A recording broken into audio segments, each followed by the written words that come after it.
It's over. Wait, what's going on? Miracle draw from Wesley So. Oh my god, I'm gonna lose my mind. MVL acing the opening. There's just no way. Oh, what an idea by MVL. The power stretch. That is evil. Brooksy 2 immediately. Oh my god. What in the world? Brooksy 1, he's blundered his rook. It is a mouse slip. This is anyone's game. Oh, Jan blunders. And this is over. Can you believe it? Rock with the team, cause you know that we winning, we with it, we going, we flowing again. Magnus Magic. He's done it again. Magnus is now worse. Knight takes G2. And it is a draw. This is one of the craziest CCT games I've ever seen. Really, y'all don't know this, y'all in danger, I'm a threat.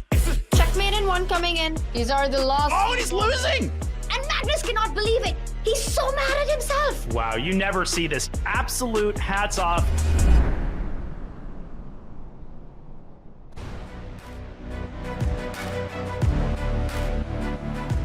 Hello everyone, welcome to the grand final day of the CrunchLabs Masters. It's crunch time here as we find our two finalists with so much money on the line, placing the final on the line, potentially the tour final, and it's great to be here alongside Daniel Naroditsky for all of the action. I'm David Howell, your host today, and Dania, how excited are you about what we're soon going to see? Well, I'm even more excited, David, after our amazing opening act yesterday. It's like, when a obscure band plays for a famous band, and then that obscure band actually becomes really famous. Yesterday, we had the Division 2 and Division 3 finals that featured such obscure grandmasters as Arjun Aragaisi and Alexander Grishuk. But today is the main course. Today is the filet mignon, literally and figuratively. It's the Battle of the Frenchmen. And man, this is going to be an epic fight, one way or the other. And Daniel, I'm going to quiz you about that a bit later. Impressive holding down the fort with the Division 2 and 3 finals. But this is Division 1. This is the grand final, and it's an all-French affair. Maxime Vachier-Lagrave against Alireza Firouzja. Vachier-Lagrave has been in the winner's bracket throughout. He defeated Alireza Firouzja in the winner's final just a few days ago. And it's Alireza Firouzja on his last life who will need to win the first match in order to gain a reset and potentially win the title if he can win twice overall. But Dania, you've got to say the Frenchman with three names, Vachier-Lagrave, he starts today as a favorite. Indeed, and he has just displayed the entire gamut of skills throughout this tournament. He likes to come from time to time, show up at an online event, crush everybody, including Magnus Carlsen, and just announce to the chess world, hey, I just want to let you know you kind of forgot about me. I'm still here. I still have three names, and I'm still incredibly good at chess, David. Yeah, these finalists, they're not too bad at chess. But now it's time to take a look at the tour standings here at the Champions Chess Tour. The standings are brought to you by Julius Baer, the official wealth management partner of the tour. And look at this, Dania. Magnus Carlsen might stand on top right now, but his points for this tournament, for the CrunchLabs Masters, have already been counted. Alireza Firouzja, his points have not yet been counted. He will be in the final today, so he's going to leapfrog Magnus Carlsen. And for Maxime Vachier-Lagrave down in 8th place today could guarantee him a spot in the tour finals. So much on the line across all of the divisions. We've seen the players really jockey for every single point this whole week. Yeah, I mean, Magnus's lead before this tournament may have seemed insurmountable. It may have seemed like a bygone conclusion that at the very least he's going to be in the finals. But neither statement is true.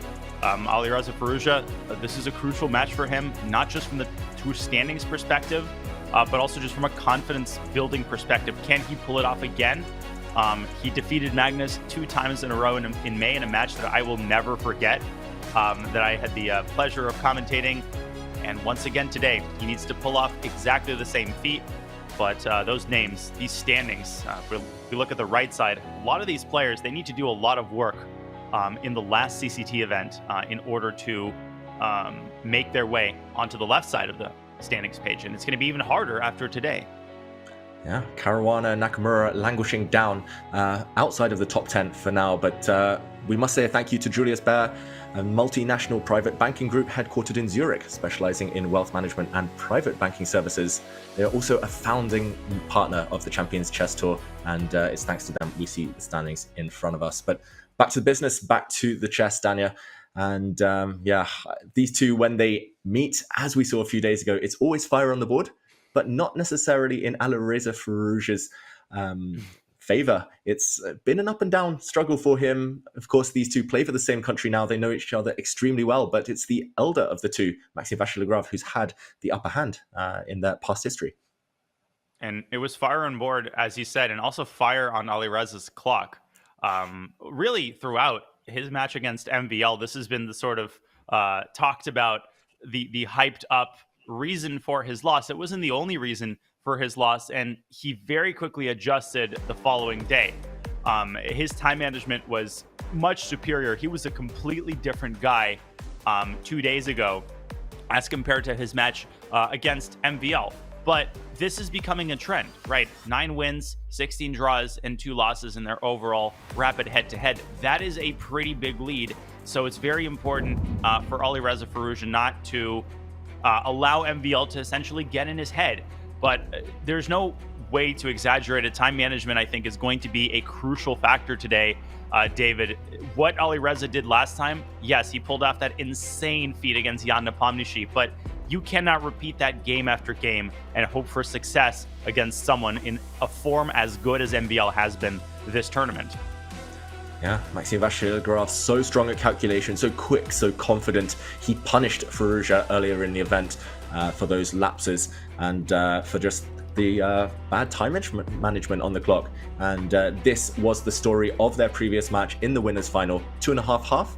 It was a best of 4, but Vachier-Lagrave wrapped it up early. And look at that, average accuracy, 91%. Not too shabby at all, Dania. If he can keep it up, it's uphill struggle for Firouzja, but do you see it going any differently today? Well, first of all, Firouzja should try to take some inspiration, not just from his comeback against Magnus and his victory over Hikaru Nakamura. Pulled off the same feat in the Bullet Championship. Slightly different time control, it is true, but he'll need some bullet skills today, no matter how good his time management is.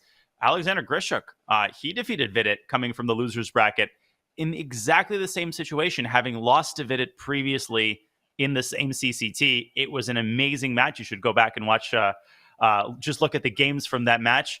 If you haven't done so already, it's possible, right? Alireza knows it's possible, but he has to get off to a good start.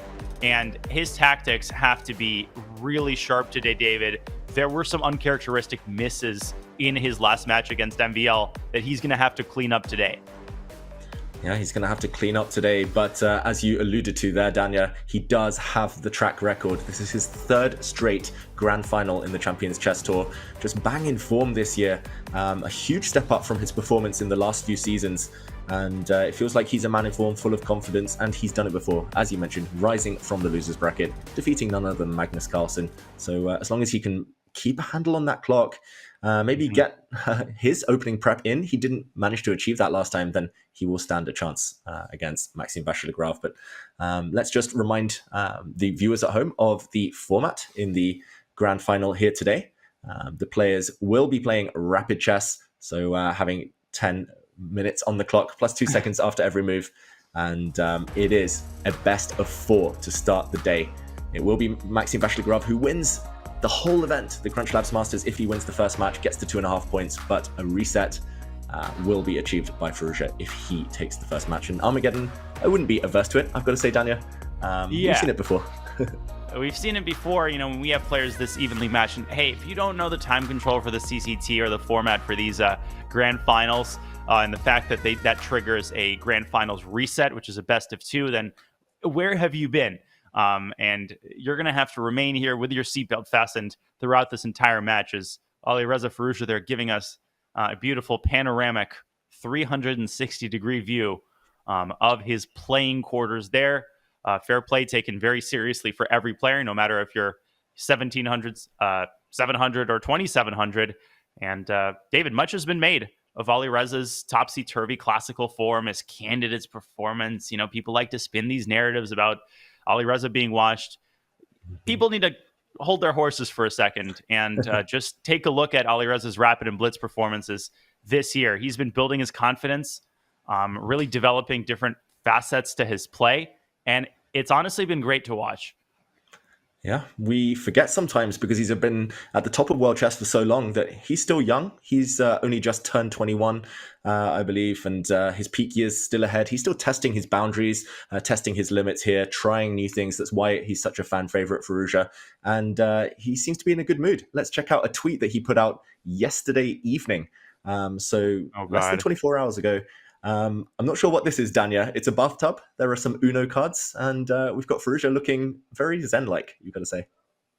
Oh my goodness. I think I need to either I don't spend enough time on Twitter, or Twitter formerly known as X formerly known as Twitter, or I spent too much time on it. I did see that tweet. I didn't have any reaction to it. I had no idea what was the proper way to react to it, but in all seriousness, very important that Alireza has been in a good mood. I know that this is a slightly banal statement, but for Alireza specifically, I think it's crucial that he is positive, that he doesn't put too much pressure on himself. And I think his performance in large part depends on his state of mind on that given day. He's been relaxed. He's been all smiles. Even when he lost to MVL, he didn't take it too hard. He made the adjustments, and he needs to keep those adjustments in place today. That's right. And holiday mood can be beneficial. It might help him relax today. And we'll see Firouzja start with the white pieces here in this grand final. Danya, his openings last time with white did not cut the mustard. He got punished twice in Sicilian Najdorfs against Maxime Vachier-Lagrave. So what are you expecting different this time in the early stages? The London system has taken the CCT by storm. We had tons of Londons yesterday in both the Division 3 and Division 2 final. Alireza has shown that he likes to go for a London system type setup with Bishop F4 and E3 when 1E4 is not working out for him. And there we go. Not exactly the London, but an extremely fashionable line that is championed by Nihal Sarin. Nihal plays this exact setup against me in Blitz all the time. It looks very innocuous, but let me tell you, it's not so easy to equalize with black. I like this choice. Yeah, and not what I'm used to seeing, I've got to say, from Alireza Firouzja. I know he's been experimenting a bit with, like you said, London systems, some knight f3, b3 kind of setups. But this one, very much frustrating for any Grunfeld player. Maxime Vachier-Lagrave, well known as maybe the world-leading expert on the Grunfeld throughout his career. And this one, a slower start to the game. The center just looks very stodgy, very blocked for now. How do you normally react? You mentioned you've got a lot of experience on the black side. What do you think is going through Vachier-Lagrave's mind? In my case, experience has not equated to good results, and I should be taking notes right now because I've never actually put the bishop on f5 at so early a stage. And Alireza is engaging that bishop. He plays bishop d3, offering the trade. I mean, you see this bishop tension very, very often in these types of structures. MVL does trade, and there's clearly defined pros and cons, David, to this trade. On the one hand, yes, white's pawns are doubled. White loses some mobility on the queen side. On the other hand, a lot of these squares are under white's control, and it can be kind of hard for black to generate further activity in the center. Mm-hmm. Pawn breaks and Robert Hess. Where's Robert when we need him? He would talk about all the pawn breaks, c5, e5 right now, and White's choices may be somewhat limited, but White controlling some key central squares. What do you make of this last move, Vachier-Lagrave? He's played very quickly. I mean, that is his trademark. Is he still in preparation, do you feel? This idea of c5 as you're highlighting on the board, or is this just him in freestyle mode? Black has no weaknesses, just trying to get some action going.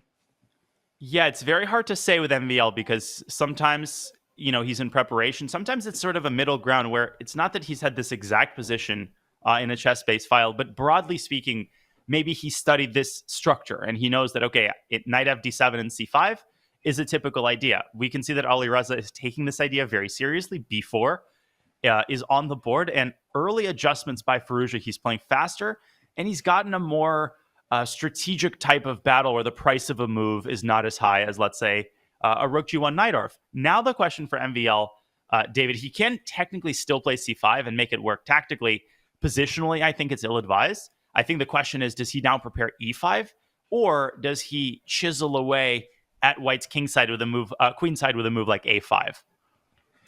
Yeah, a lot of options, Danya. Difficult question. That's why we see Maxime Vachier-Lagrave spending some time now. Knowing him, he wants some action in the near future, at least. He won't want to maneuver around forever. I think this is a great opening choice, by the way, for everyone at home. Alireza Firouzja got punished in sharp lines 3 days ago when these two met. So now he's going for a quieter strategy. A good tip for everyone at home to switch things up. Try a different recipe if the one you've tried before isn't working. To answer your question, it looks like he's going to try and keep his options open a bit longer, Vachier-Lagrave. I wouldn't be surprised if he goes for e5 now that it's harder to break on the queen side. It feels like white has maximum control over c5, a5. It's going to be hard to do anything there. So maybe we'll see some development moves first. The black knight on b8 could hop out a6, c7 around, but eventually black will likely break. And I can see why Nihal Sarin is attracted to this, Danya. It feels like white's moves are just easier. You're going to castle, you're going to put rooks on c1. You're going to do stuff. But for black, it's very much, you feel a bit of burden, right? What to do next? Yes. Now, it should be pointed out, this pawn on b4 is perfectly safe. It can be defended in response to queen b6. That was just a one-move threat.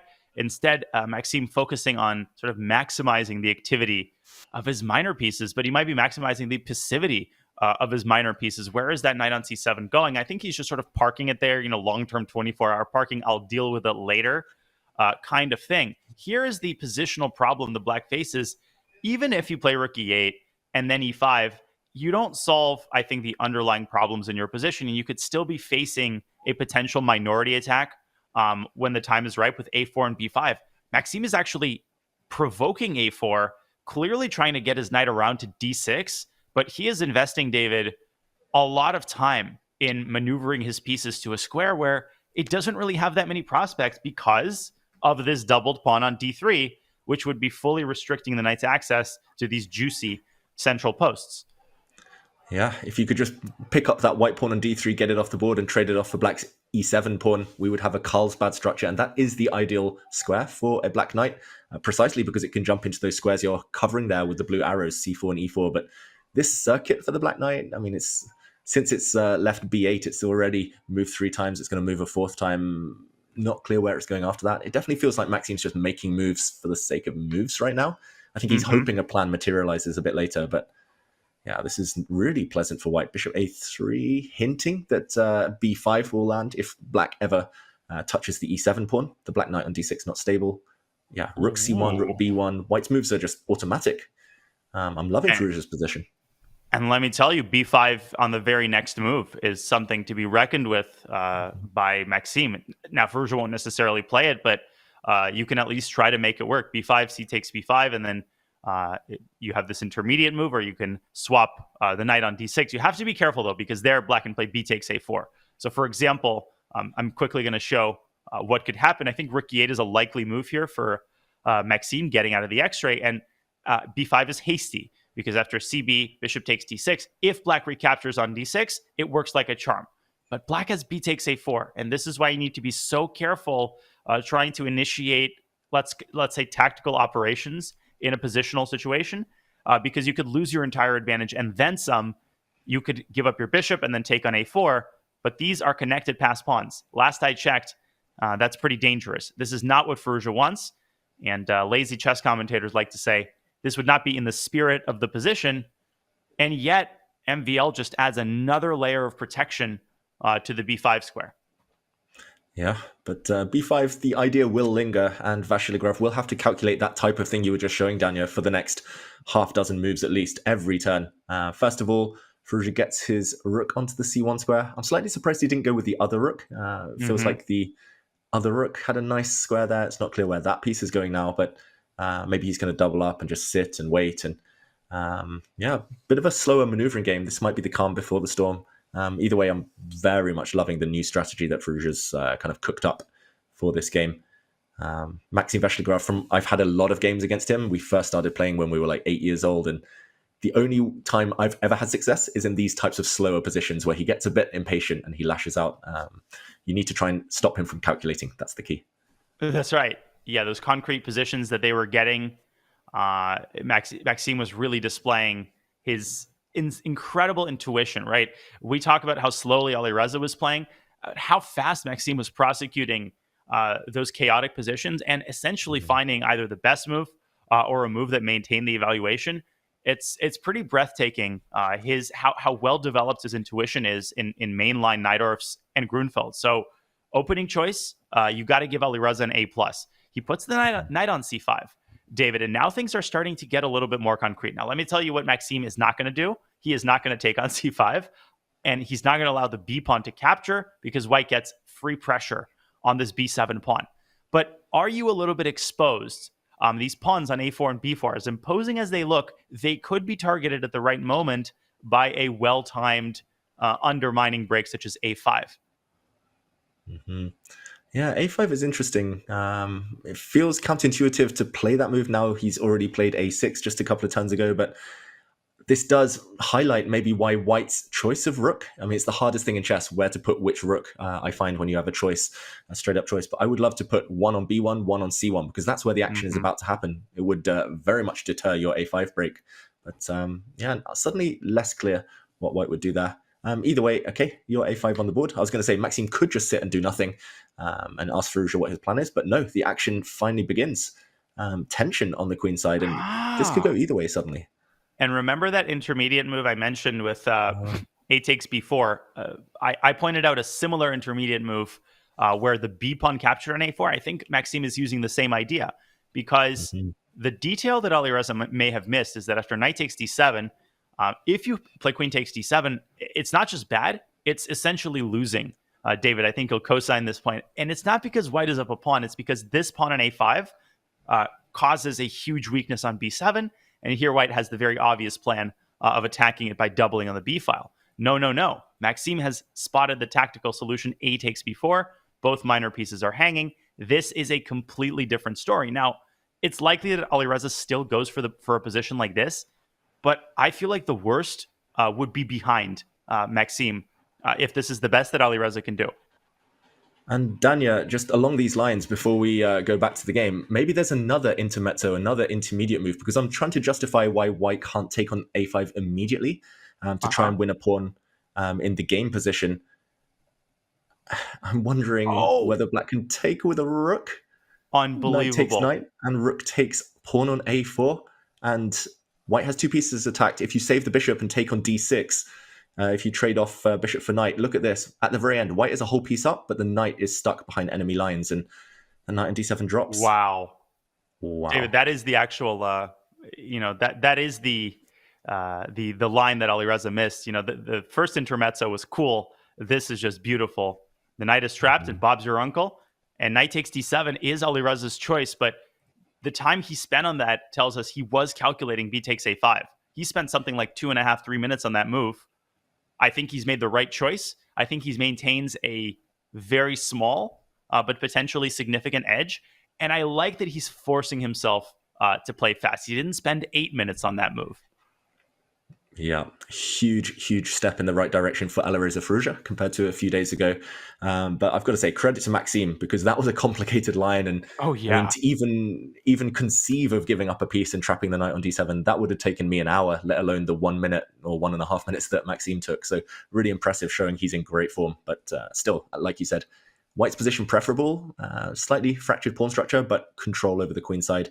And now Maxime is preparing to break out in the center. He's going to play e5 next, I guess, Danya, because what else? And it's yet to be seen who that's going to favor. Yeah, I mean, at first it seemed like Maxime was sort of kind of moving around, maybe a little bit aimless, but he's like the Count of Monte Cristo. It's just a matter of time until he starts trying to break out of his jail cell. It might take 100 years, but it's going to happen eventually, and he's going to make this tactical and impose his will on the course of events. e4 by Alireza. Maxime says, you're first to the party. I don't care. Let me join the party too. e5, and we've got ourselves a tactical game. Speaking of intermezzos, that blue arrow, David, you know what that means? That's not my arrow. That I did not sign up for that. I did not draw that arrow. I had nothing to do with it. But Maxime has something to do with it, and I think Alireza just missed this move. If he takes back on e4, is white worse in the ensuing endgame? I mean, white's definitely not better. That's the big problem. And like you said, he missed it. There was a bit of a shake of the head, or at least he was kind of shaking to try and get the energy back. But he didn't think at all about taking on e5. when there's 4 pawns staring at each other like that, I mean, there's so much to calculate. Alireza, he's clearly trying to keep a good pace on the clock. Definitely a match strategy, but that's come at the detriment at his position potentially. And he has allowed this trade of queens. Like you said, I don't know whether black's better. I would definitely take black, but Firouzja, he's going to be hating the trend of this game suddenly. And there's a million candidate moves here unexpectedly for Maxime. The reason he's not responding that quickly is, first of all, rook takes e5 is the sort of automatic move, but you could also take on a5. And you could make a case for having connected passed pawns. Yes, black will have connected passed pawns in the endgame. You also have a move like bishop h6, very Maxime style, right? Playing on an unexpected side of the board, activating the bishop first, trying to force an awkward response, and then taking one of the pawns. Complicated decisions to make. Maxime plays bishop h6. He's down to 3.5 minutes. This could fizzle out, David. I could see like trades happening and this fizzling out into a draw. I could also see this endgame becoming, turning into complete pandemonium. Yeah, the prophet, Danya. Bishop h6 was not on my radar. I was looking at both of the pawns, trying to weigh up the pros and cons there. But like you said, it's a very Maxime move to look for these sneaky, hidden intermezzos, these hidden pins, traps. And okay, he takes this pawn. Maybe less high reward, but also much less risk by taking this pawn now. And I'm assuming white will play a move. Ooh, bishop b6. I was going to say f4. F4 feels loose. Bishop b6 would be a pawn sacrifice, but I don't know if black wants to take it. This one, Maxime, you can sense he feels the moment. He's getting excited. Yeah, white really loosey-goosey, helter-skelter here. A lot of tactics, a lot of tension, a lot of chaos, and it does feel like Maxime kind of slowly moving back into the driver's seat. But I got to keep emphasizing the time management. He is still down 45 seconds. Alireza kind of doggedly clinging to that time advantage, and I think that is one of the keys to victory. The problem is you also have to maintain a good position, and that part hasn't been quite as successful. Now, I think a lot of people, David, would automatically play bishop takes d2 and rook takes c4, but it's so important to realize piece activity so much more important than pawn count in the endgame. That line would have allowed white's rook to infiltrate d7. Maybe black's still okay there, but why on earth would you allow white to have easy play?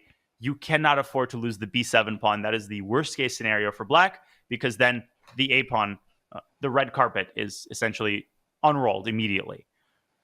Yeah, but now, however, that move is a threat because black would be able to challenge the 7th rank with one of his rooks. So Maxime lining up against the white e-pawn. If this were a bullet game, I think Firouzja would have played the move f3 in an instant. I don't really see any other candidate moves here, but you can sense both players, they're slowing down slightly as we approach the climax of this game. A little disturbing that Alireza is taking his time. You're absolutely right. He does play f3, cooler heads prevail, and this just shows us the position a lot more complex than it Maxime's. Bishop takes d2 and knight c4. The bailout option, getting rid of the minor pieces. Alireza could take the knight instead, but I feel like that's asking for trouble with the pawn on b4 and the crosshairs of potentially all of black's pieces should the rook move back to a8. Are we going to see a draw here, David, or are things going to heat up again? Ooh, it feels like a draw is the most likely purely because pieces are disappearing and we might reach a rook endgame, but I wouldn't say it's dead yet. Knight c4, I think I would... Well, I'm not sure who I would take. I don't want to take sides here at all. You don't be on the wrong side of history. Exactly. Whoever's side I take, I'll know is going to be jinxed there. But knight takes bishop, rook back to e7 to challenge. It feels like black is very safe or relatively safe. I'm not sure whether Maxime can hope for more than that right now. Who would you pick, Danya? I think I'd pick the Frenchman here, honestly. The Frenchman with more than one name. And, I honestly, I don't want to be too risky here as a commentator. I don't want to say anything too audacious, but I think the 3 results are possible. It could be a draw. Black could win if white blunders. White could win if black blunders. I think a draw is by far the most likely result. In all seriousness, I would probably take black because I'm very partial to protected passed pawns. It's very important in any rook endgame to ask yourself, if all the rooks disappeared, what is the evaluation? And very likely, black would be winning in a pawn endgame. Of course, white is not going to trade off more than one pair. He is probably going to trade off one pair, Black now wants to take on d7 himself and block with the other rook on e7. But I think that they're probably going to repeat moves at some point, unless Black starts hunting for this b6 pawn. I can see this getting tactical once again. Yeah, especially with these two Frenchmen and their flair in the endgame. But yeah, right now it's really appropriate timing to start thinking about this king of pawn endgame, as you mentioned, Dania. You don't want to calculate too much, but you just look at that passed pawn on c6. You know you have to avoid these rook trades.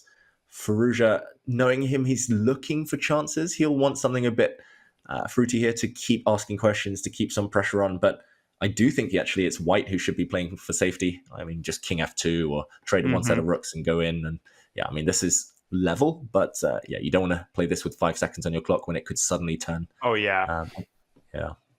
That would be wrong on so many levels. And don't go rook c7 here, David, right? When you try to get cute and you try to get fancy and cheeky, that's when you lose in 2 seconds. And I'm going to show this in 2 seconds, because that's the time that we have before he moves. Alireza's down to a minute. If you play rook c7, trying to set up a bridge for the other rook, you lose on the spot. Black plays king e7. Rook d8 is not in the cards. And if you play rook b1, Black is able to keep both of his extra pawns while sliding either the king or the rook to the c file and neutralizing the threat on c7. So this is how you lose. Alireza, he wants none of that. He drops his rook back, which tells us, is he still trying to maintain winning chances? Is he suddenly scared and trying to find a bailout option? But he's down to 40 seconds. This is getting a little bit concerning for him. I'm going to say it's still a draw. It's still equal. But I feel like MVL is getting optimistic here. Yeah, I've seen MVL win these types of positions before when suddenly momentum turns, it becomes a race and he's got more time on his clock to calculate. And by race, I mean Black ever winning this b6 pawn, even at the cost of some of his kingside pawns potentially a bit later on. Yeah, Firouzja, you mentioned that 2 seconds thing. You know, that was all he was going to spend. But using a minute and a half there might backfire. You can imagine Black playing king e6, rook d7, forcing a trade of one set of rooks, and White's rook on b3, passive, defending a pawn. Black's queenside, they're going to start rolling so quickly. I think suddenly it's Maxime who's definitely getting optimistic here. Although after that incredible, heroic defensive display against Jan Nepomniachtchi, this seems like a pretty straightforward task for Alireza. He's got hours on his clock, 39 seconds. What a luxury. I think it's crucial for him to activate this rook at the right moment and maybe slide it up to d8 proactively, so that it's able to move around and create threats. If Black is able to get in king e6 and rook d7, then things get unpleasant. Maxime taking a different approach. He trades off a pair of kingside pawns. There we go, rook d8. There's the idea, David, of rook c8 and rook takes c6 that should be on Maxime's radar as well. Easy to forget about. I think Firouzja's holding this comfortably. Yeah, I was actually going to suggest rook d6 just to hint at that threat, Dania. But yeah, he's being even more ambitious right now. And to trade or not to trade, that's the first question. Do you keep all the rooks on the board? No, I think rook c8 is the cleanest path to a draw. But Alireza clearly taking this decision very seriously. And he actually trades. But okay, yeah, we're going to get liquidation here. No reason for Maxime to do anything brazen. Just get rid of that pawn. Offer a draw, move on to the next game. And 10 seconds? No real chances here, and a draw by agreement. Yeah, no real chances there for either side. Not enough pawns simply. The players showing each other a lot of respect in that endgame, but it could have gone either way. It felt like the calm before the storm, a bit of a cagey affair there. And ultimately, neither player, Dania, really has too much cause to be dissatisfied. It's as if they both tried a few things there, but ultimately cancelling each other out. Yeah, just so evenly matched. And in the grand scheme of things, maybe a slight disappointment for Alireza, but there's a lot of positives that he can take away from that game. His time management was much better. I like his opening choice. He did get a small but very stable advantage, which he maintained throughout most of the game. But ultimately, MVL, like he's managed to do all throughout this tournament, he imposed his will on the position. He somehow made it tactical. Incredible calculation, David, with a5 and a takes b4. You talk about indicators of good form. That right there indicates to us just how cleanly Maxime has been calculating throughout this entire tournament. That's right. Two players in fantastic form. Maxime Vachier-Lagrave, just a blistering start to the CrunchLabs Masters. Has had 2 days off, however. He has proven to us in this last game that those 2 days off have not affected him. Still showing great play. And Firouzja looking slightly frustrated, perhaps, but ultimately still a long match ahead. It's best of 4. And Dania, that first game, we said it was balanced, incredibly high-level chess. Yeah, it was a classy affair. There were no big mistakes really for either side, as the accuracy score reveals, 98% for both players. But it also wasn't just an insipid draw. This game did have its twists and turns. It was an interesting opening choice by Alireza, this fashionable knight bd2 line. The point is that black can play bishop g7, but this enables white to essentially get a Pierce, which most of the top GMs don't play. So d5 is kind of automatic at the top level. Alireza transforming it into kind of a Zukertort Kali setup. Bishop to d3, trade. We saw knight f d7 and b4, a very heads-up move by Firouzja, making it difficult for MVL to carry out the traditional c5 pawn break. We talked about the a5 break. He kind of procrastinated on that, and this allowed Alireza to attain a really, really nice setup and kind of a queenside bind. This bind grew. We were slightly surprised at rook ac1. There were several points throughout the game where maybe Alireza could have played a little bit more accurately, but I won't zero in on any one moment in particular. Here, a5, fantastic calculation by Maxime, realizing that the bind was growing tighter, that he needed to find activity, and he did. On the strength of some really nice calculation, he managed to exchange some pieces, create a weakness, and defend the position really, really well. Now, maybe this position can be singled out as the moment where Alireza lost whatever remained of his advantage. Perhaps he could have played e takes d5. This would have maintained a little bit more juice and definitely would have kept the queens on the board. Instead, he took the other pawn first. MVL responded with d takes c4. This triggered a queen trade, and I have to say the endgame was very well played by both sides. It was clean. I don't think either side had any real chances for an advantage the rest of the game. MVL got the rest of the minor pieces off the board, and he relied on his protected pass pawn on c6 to give him excellent chances in this double rook endgame. But Firouzja, even though he fell behind on the clock, he did not panic, and very quickly another pair of rooks were traded. So were the pawns, and in this completely drawn rook endgame, a draw was agreed. Very clean affair. Great high-level chess by both of these French grandmasters to start the grand finals of the CrunchLabs Masters. David, I'm so excited to see how MVL handles the white pieces in the second game.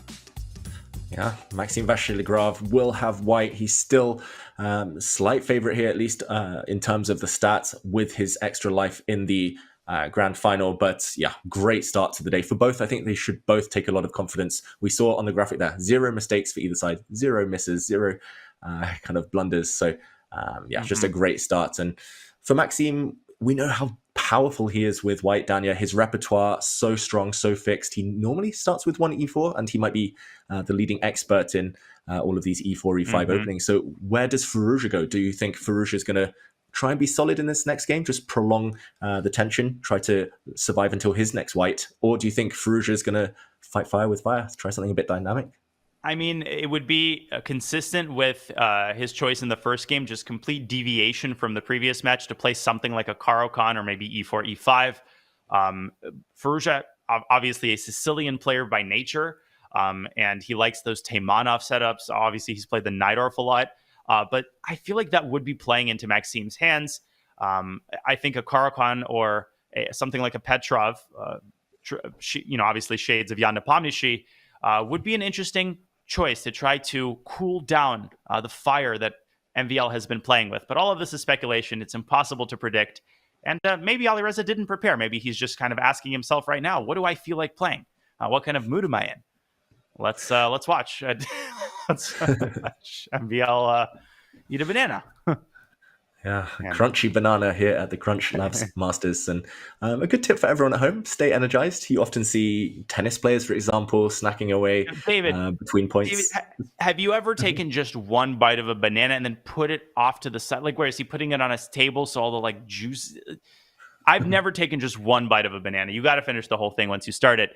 But the game has started, and it is a Berlin. So I think yes, essentially, Alireza tells himself, I want to play solid with both colors.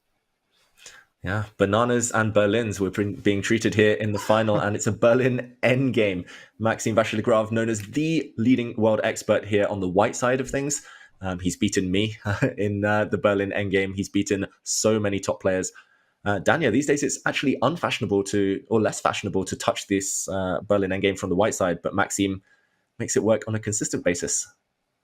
Yeah, I mean, I think there's just this sort of collective Berlin burnout that has impacted really not just top level chess, but regular GM chess as well. Really with both sides. It's not just black who is tired of this endgame. White primarily is tired of trying to prove an advantage for decades, for over a century, because this endgame has been prosecuted and debated since the start of the 1900s. And all of this time, it's survived the test of time. It's outlived the Berlin Wall itself.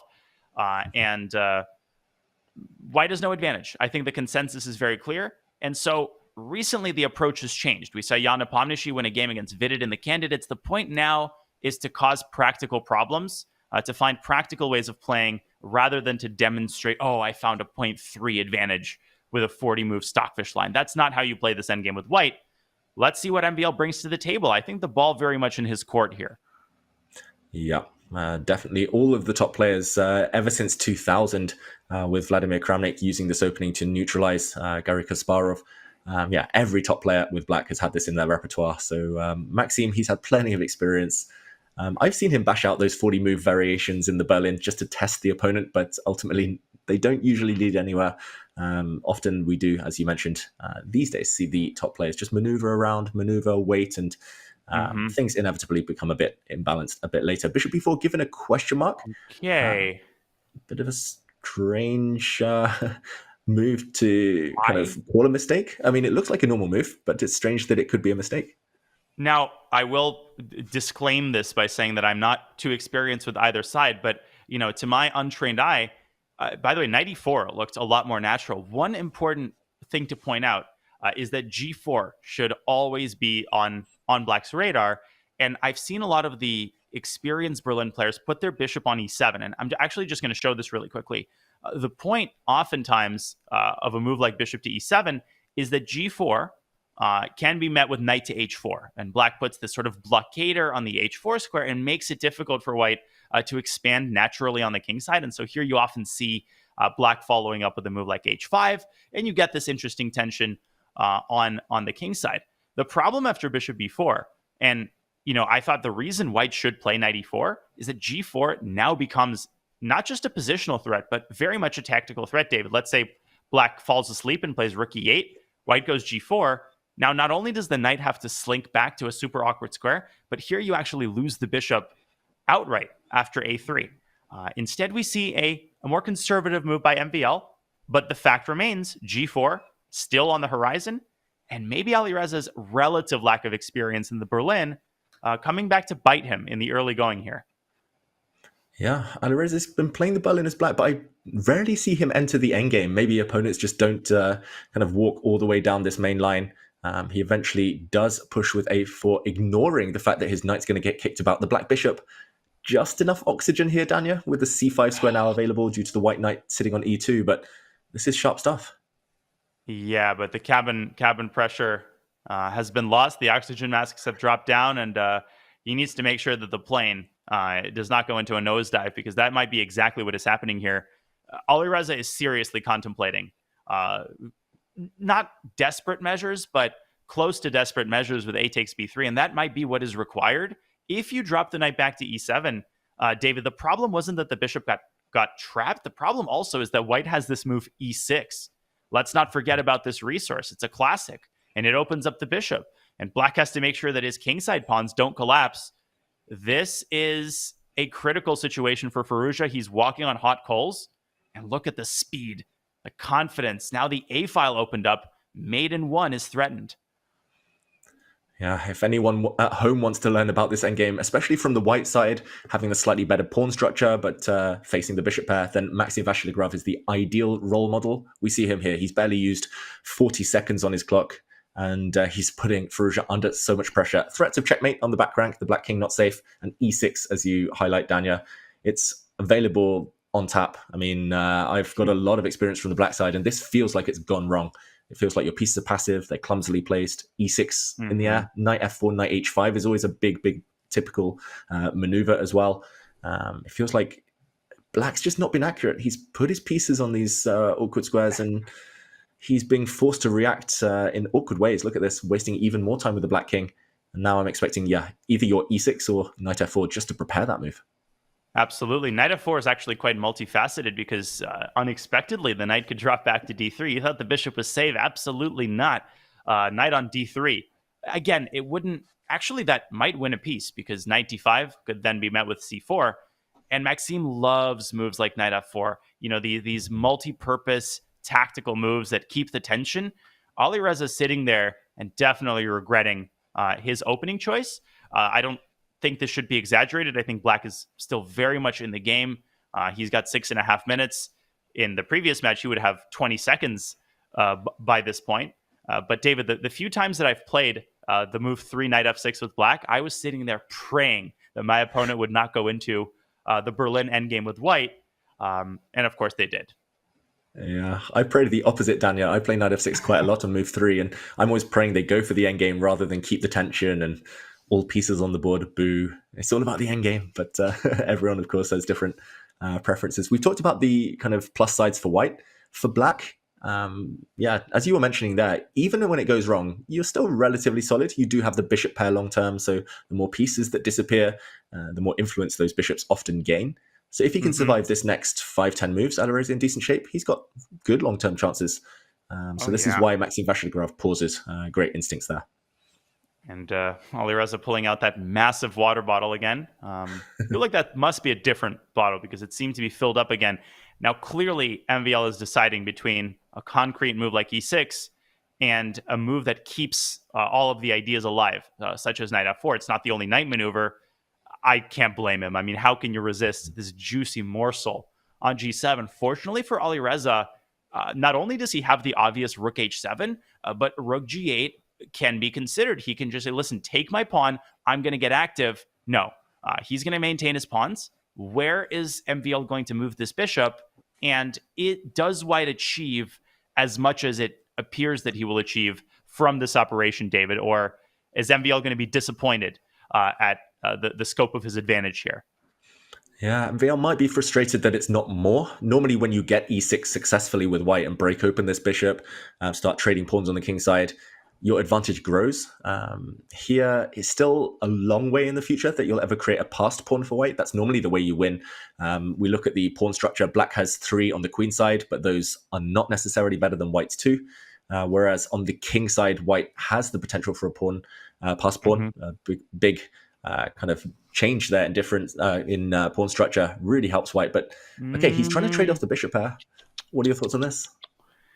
Okay, Alireza maintains the bishop pair. Also, completely understandable decision. One pawn break, actually there are 2 pawn breaks that white needs to keep in mind. This g4 pawn, yes, it controls some important squares, but there's a downside, which is that it's extremely susceptible both to f7, f5, and to h6, h5. And either of these pawn breaks can trigger a very undesirable set of consequences for white. How do you respond to it? I should point out that after h5, black does run into knight g5, but then the rook can inch forward 1 more square. First, black played rook h7 to kick away the bishop. Now he plays rook h6. Definitely, I think MVL is looking at this and saying, wait, I was promised a big advantage. I played e6. They told me that if you ever make this move in the Berlin, you're supposed to be better. I don't even know if white is better anymore, David.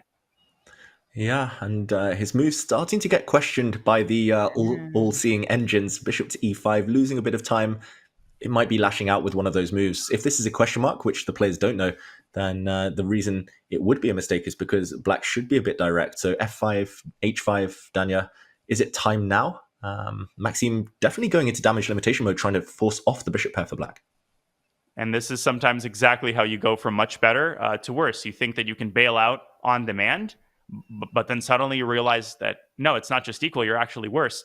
Now, Alireza can play a straightforward move like knight g6 to keep the status quo, and I think there's nothing wrong with a move like knight g6. And it can be hard to realize when you're defending, when you're in defense mode, it can be hard to realize that suddenly you're better, unless, of course, your name is Alireza Firouzja, in which case you play perfectly in situations like these.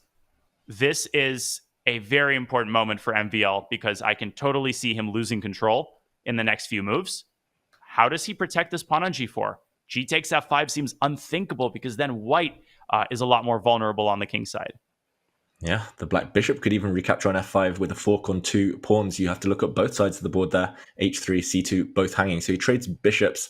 That's the thing, Daniel, about these top players. They always think they're better, even when they're struggling. So that's what gives them this confidence to go for it when the opponent makes a small mistake. And clear that MVL has made a sizable mistake here. I don't know. I would love to play g5, but tactically, it doesn't feel like the right moment. It feels really loose for white suddenly. White's pieces, we talked about how beautiful they were, but they've lost all coordination. And knight h2, I actually think this is a very mature, a professional move by MVL. Is it going to win any beauty prizes? Is it easy to look at? Absolutely not.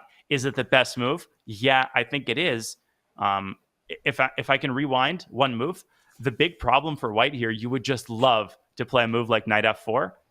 The reason he didn't is because of f takes g4. It's all about intermediate moves thus far in this match, and here white simply loses a pawn. The problem with g5, which kind of also caught my eye, was actually very specific. Black has this move bishop to d5. This is really nasty. The knight is chased away. So MVL tries to keep this pawn alive at all costs. Takes, knight to d5, and c4 is on the board. This is still anybody's game. White still has some assets. White still has a pass pawn in f2, and eventually that pawn can make its presence felt.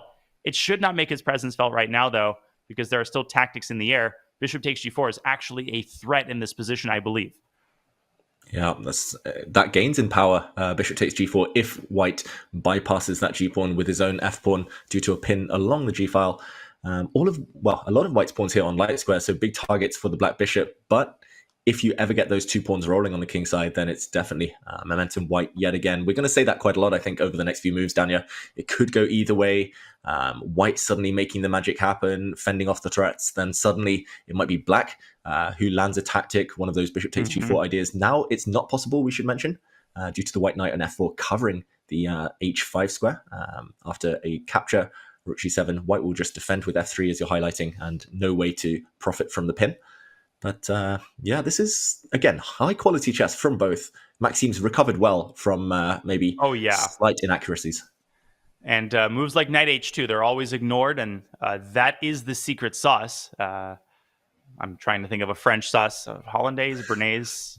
That is the secret Bernaise to Maxime's play. He's always snacking on something.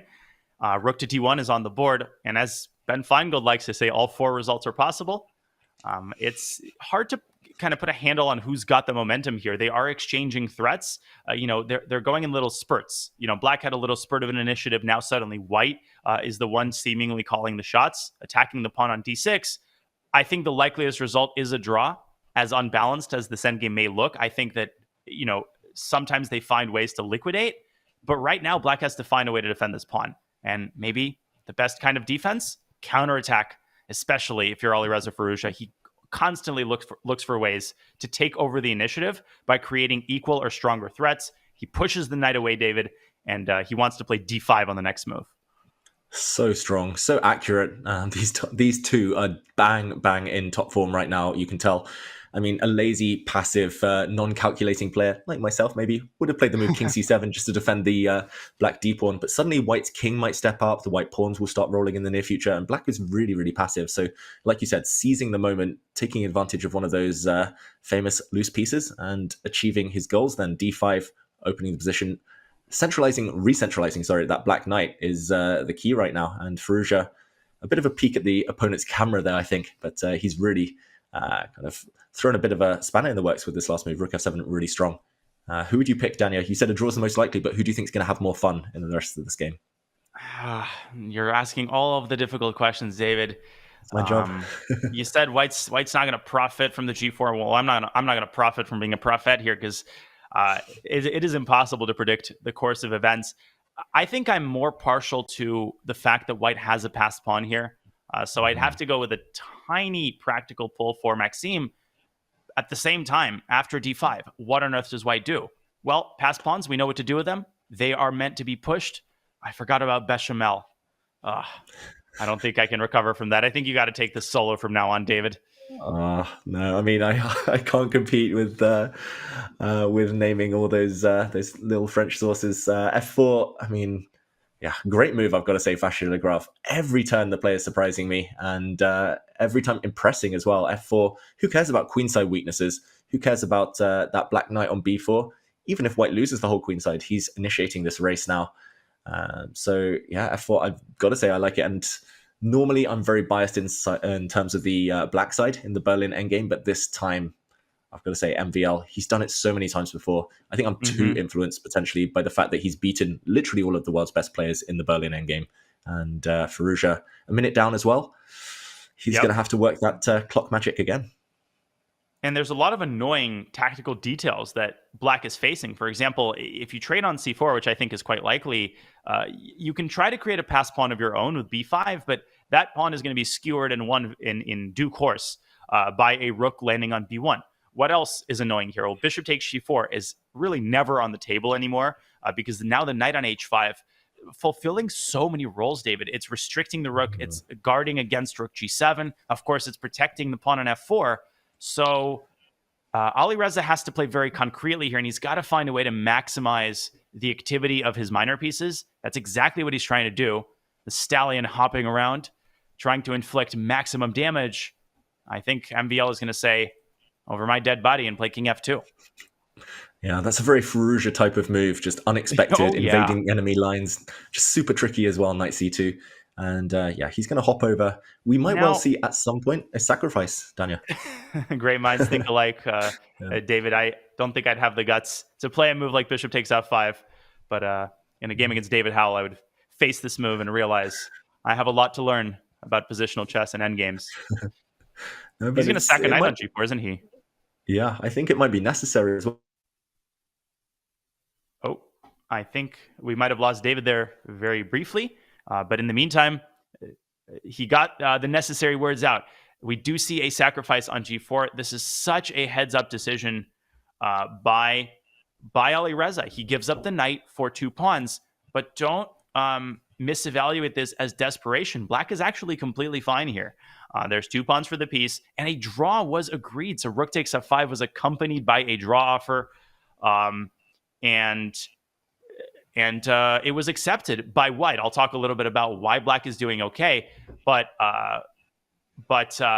obviously, right now we have a result. It is a draw. It is a second consecutive draw, and the score is 1-1. And David, I think you're back.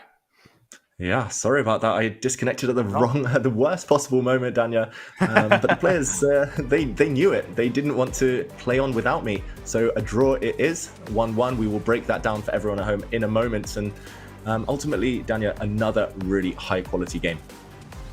Indeed. And that was a slightly anticlimactic finish. I was not expecting a draw offer to be issued, but I can understand why it was accepted. The position is completely equal from a dynamic perspective. So a slight disappointment, I think, for Maxime. There was a point in this game where I thought that Alireza was in critical danger, was in serious danger of losing the game in just a couple of moves. So I'm quickly going to hit on the important moments here in this Berlin endgame that MVL prosecuted with tremendous skill, at least initially. So we had a Berlin, Firouzja completely changing his strategy, right? Deviating from the Sicilian from the black side, as well as from the white side, and trying to steer the game into more positional channels. He did not succeed this time because MVL showed a tremendous level of skill in playing the Berlin endgame, which he's so experienced with. There was an early mistake by Firouzja to put his bishop on b4. That bishop is very awkwardly placed, and MVL demonstrates that by simply moving his knight away. Knight e4 might have been a better move, but the fact remains, after g4, the black knight has to slink away back to e7. If Firouzja would have done that here, his position would have just been lost after a3, followed by b4. Instead, he finds piece sacrifice number 1, a takes b3. Now g takes f5 here, grabbing the knight ill-advised because black takes on c2 and takes on f5, and black has a million pawns for the piece. So MVL correctly responds with a takes b3. He seizes control of the a file, but I really think the critical moment came here. You cannot blame Maxime for playing the super tempting move e6 in a rapid game, but it turns out that this move does not come with a desired effect as strong as it seems. I think that knight f4 would have maintained really good winning chances here because it would have made the threat of e6 stronger, as well as creating the additional threat of trapping the bishop by removing the knight to d3. Instead, Maxime couldn't resist the temptation. He took on g7, but Firouzja calmly moved his rook up and then challenged MVL on the king side with this excellent move f7, f5, at which point it was black who started fighting for the initiative. After some further trades and some very good decisions by MVL, great job holding the fort, Firouzja takes on g4 and offers a draw. The reason why, David, this is just a draw. Bishop takes f5, and I don't have the time to delve into the details here, but basically, ultimately, you're going to get a situation where white has a rook and a knight, and black has like 2 pawns, and you don't even really need the 2 pawns. You can draw without them. An understandable decision, an anticlimactic finish, but still very high-level chess for the second game in a row by both players. That's right. Great breakdown there, Danya. This is a really high quality meeting between the 2 top French players in the world right now, 2 of the most informed players right now. And while they might be meeting each other here in the grand final of the CrunchLabs Masters, you can get in on the action as well. Calling all club admins and members at Chess.com, did you know you can join the Chess.com meetup community to organize in-person events and bring your chess community together in real life through Meetup? This community building platform allows you to organize events and also reach out to new members to grow your club. To learn more about how Meetup can support your Chess.com clubs, head to go.chess.com/meetup or use !meetup in chat now. And here at the CrunchLabs Masters, we have a balanced match, 1-1, 2 really high quality draws right now between Maxime Vachier-Lagrave and Alireza Firouzja. Join us after this break for more action.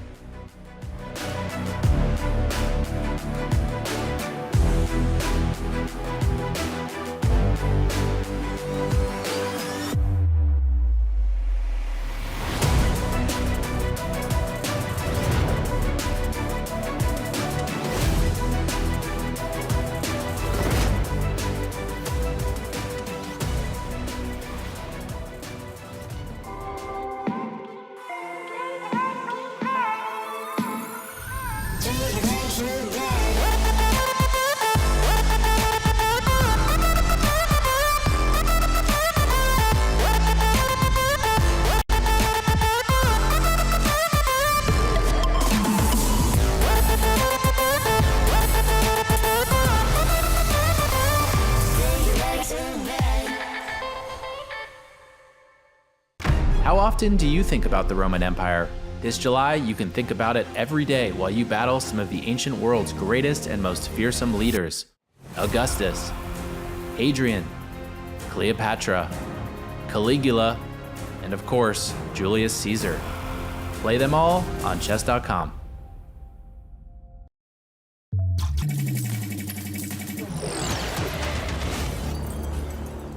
Hundreds of thousands of kids have used the CrunchLabs build box to learn how to create and build stuff while having a ton of fun at the same time. But what about something for teenagers and adults, where they can learn all the tools and tricks I use to create the builds on my channel? Well, I'm happy to say, starting today, that exists now.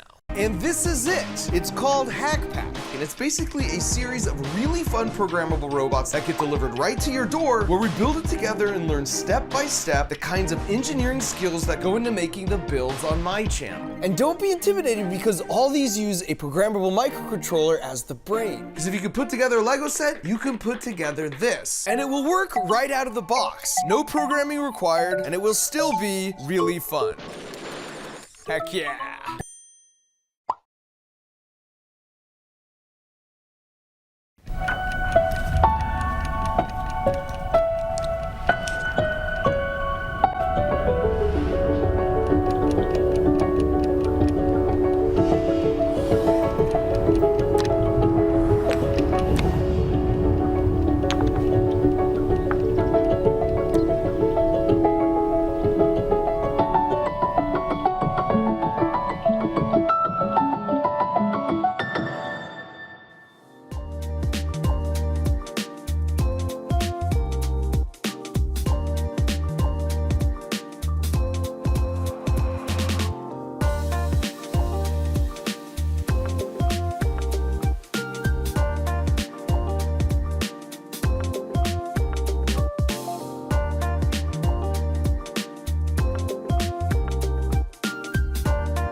Hello everyone and welcome back to the CrunchLabs Masters. It's grand finals day between Maxime Vachier-Lagrave and Alireza Firouzja. Currently, the score is 1-1 after 2 draws, but plenty of action ahead. I'm David Howell. I'm joined here by Daniel Naroditsky and Danya. What games we've seen so far, what high quality chess, but no blunders means no decisive results. No decisive results, less drama on the board, less fire on the board than their previous match, but hey, you can't really complain. They're clearly putting in their best. It's a very clear change of strategy by Alireza Firouzja, and it's just so interesting to see how clearly he told himself, let's make things more positional, let's change up the openings, and most importantly, let's not fall behind 9.5 minutes on the clock. He pulled off the unimaginable feat once against Jan Nepomniachtchi. I don't think his heart can take it a second time. We're down to the final 2 games. Alireza, of course, coming from the losers bracket, he needs to put in a clutch performance to force a grand final reset. For Maxime, this is your chance with the black pieces. Will we see another London system? And will we see an early deviation by Maxime if Alireza repeats this knight BD2 system?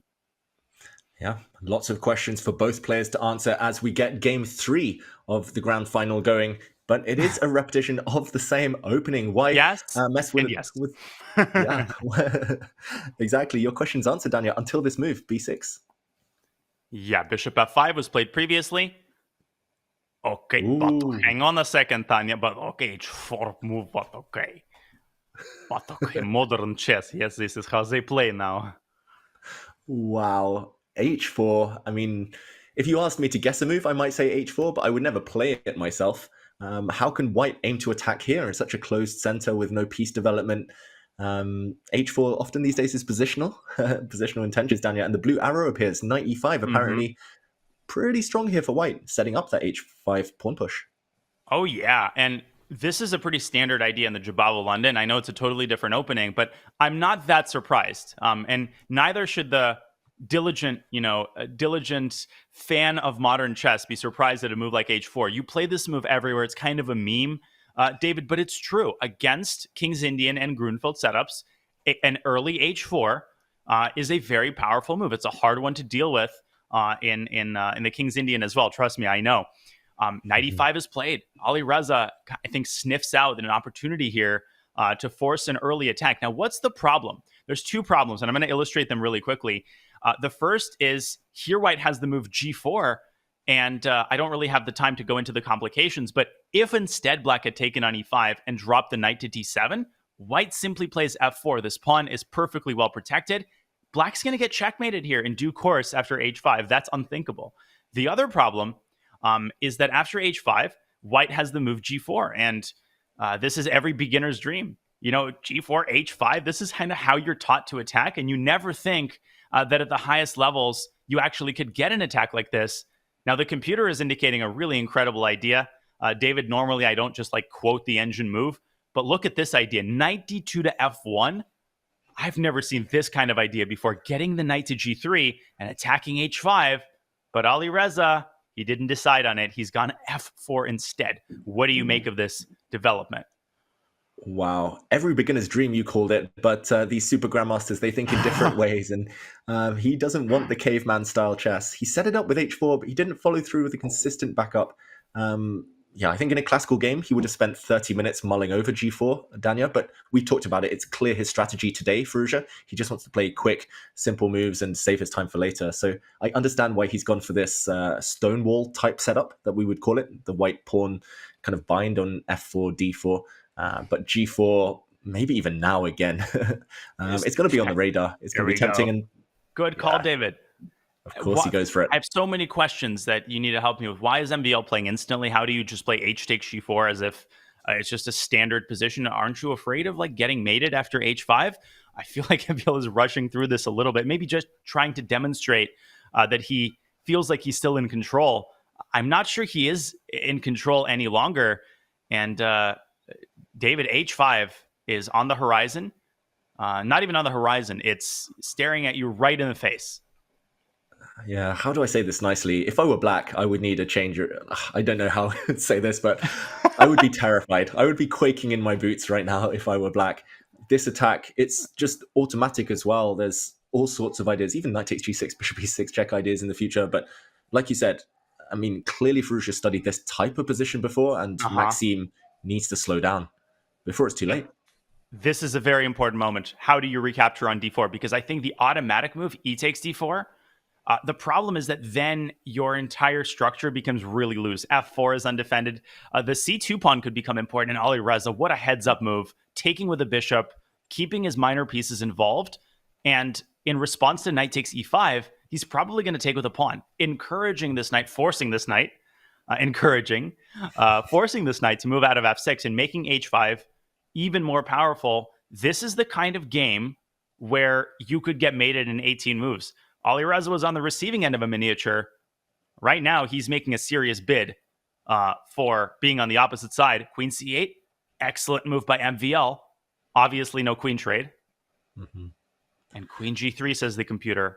Take my pawn. I don't care. I'm going to take your king. Yeah, and some of those blue arrow moves are more difficult than others. This one, I would say, is likely to appear on the board.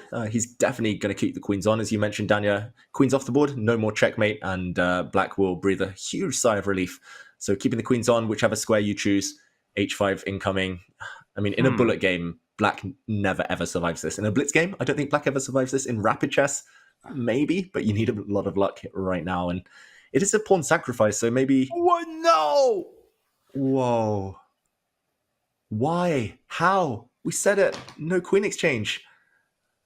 I was literally going to say, and I'm glad I didn't say this, David. I've learned that you can never predict the course of events in my time as a commentator. I was going to say queen takes c8. I would bet whatever it is you want me to bet that this move wouldn't happen. Now, let me be clear not to overstate the case here. I think after h5, I'm actually kind of surprised MVL just took back with a bishop. I think after h5, white maintains a very strong attack. Even with the queens off the board, h5 creates the serious threat of driving this pawn to h7 and just wreaking complete devastation on black's army. But there's absolutely no question that this relinquishes the lion's share of the attack. What was wrong with queen g3? I feel like black was just mated there. But still, h6 looks scary for black. Still looks absolutely terrifying. But if he doesn't get checkmated in the next 10 moves, Vachier-Lagrave, then he might be better long term. Black has a very decent pawn structure and the bishop pair. I think, Danya, like, the reason we're both so shocked is that Firouzja barely even thought. He thought for 10 seconds, then he traded queens. Even if queen g3 is risky, we saw the eval bar, we knew white was doing well, but even if he thought there was risk, okay, dropping the c2 pawn, you at least contemplate it because the rewards are so high.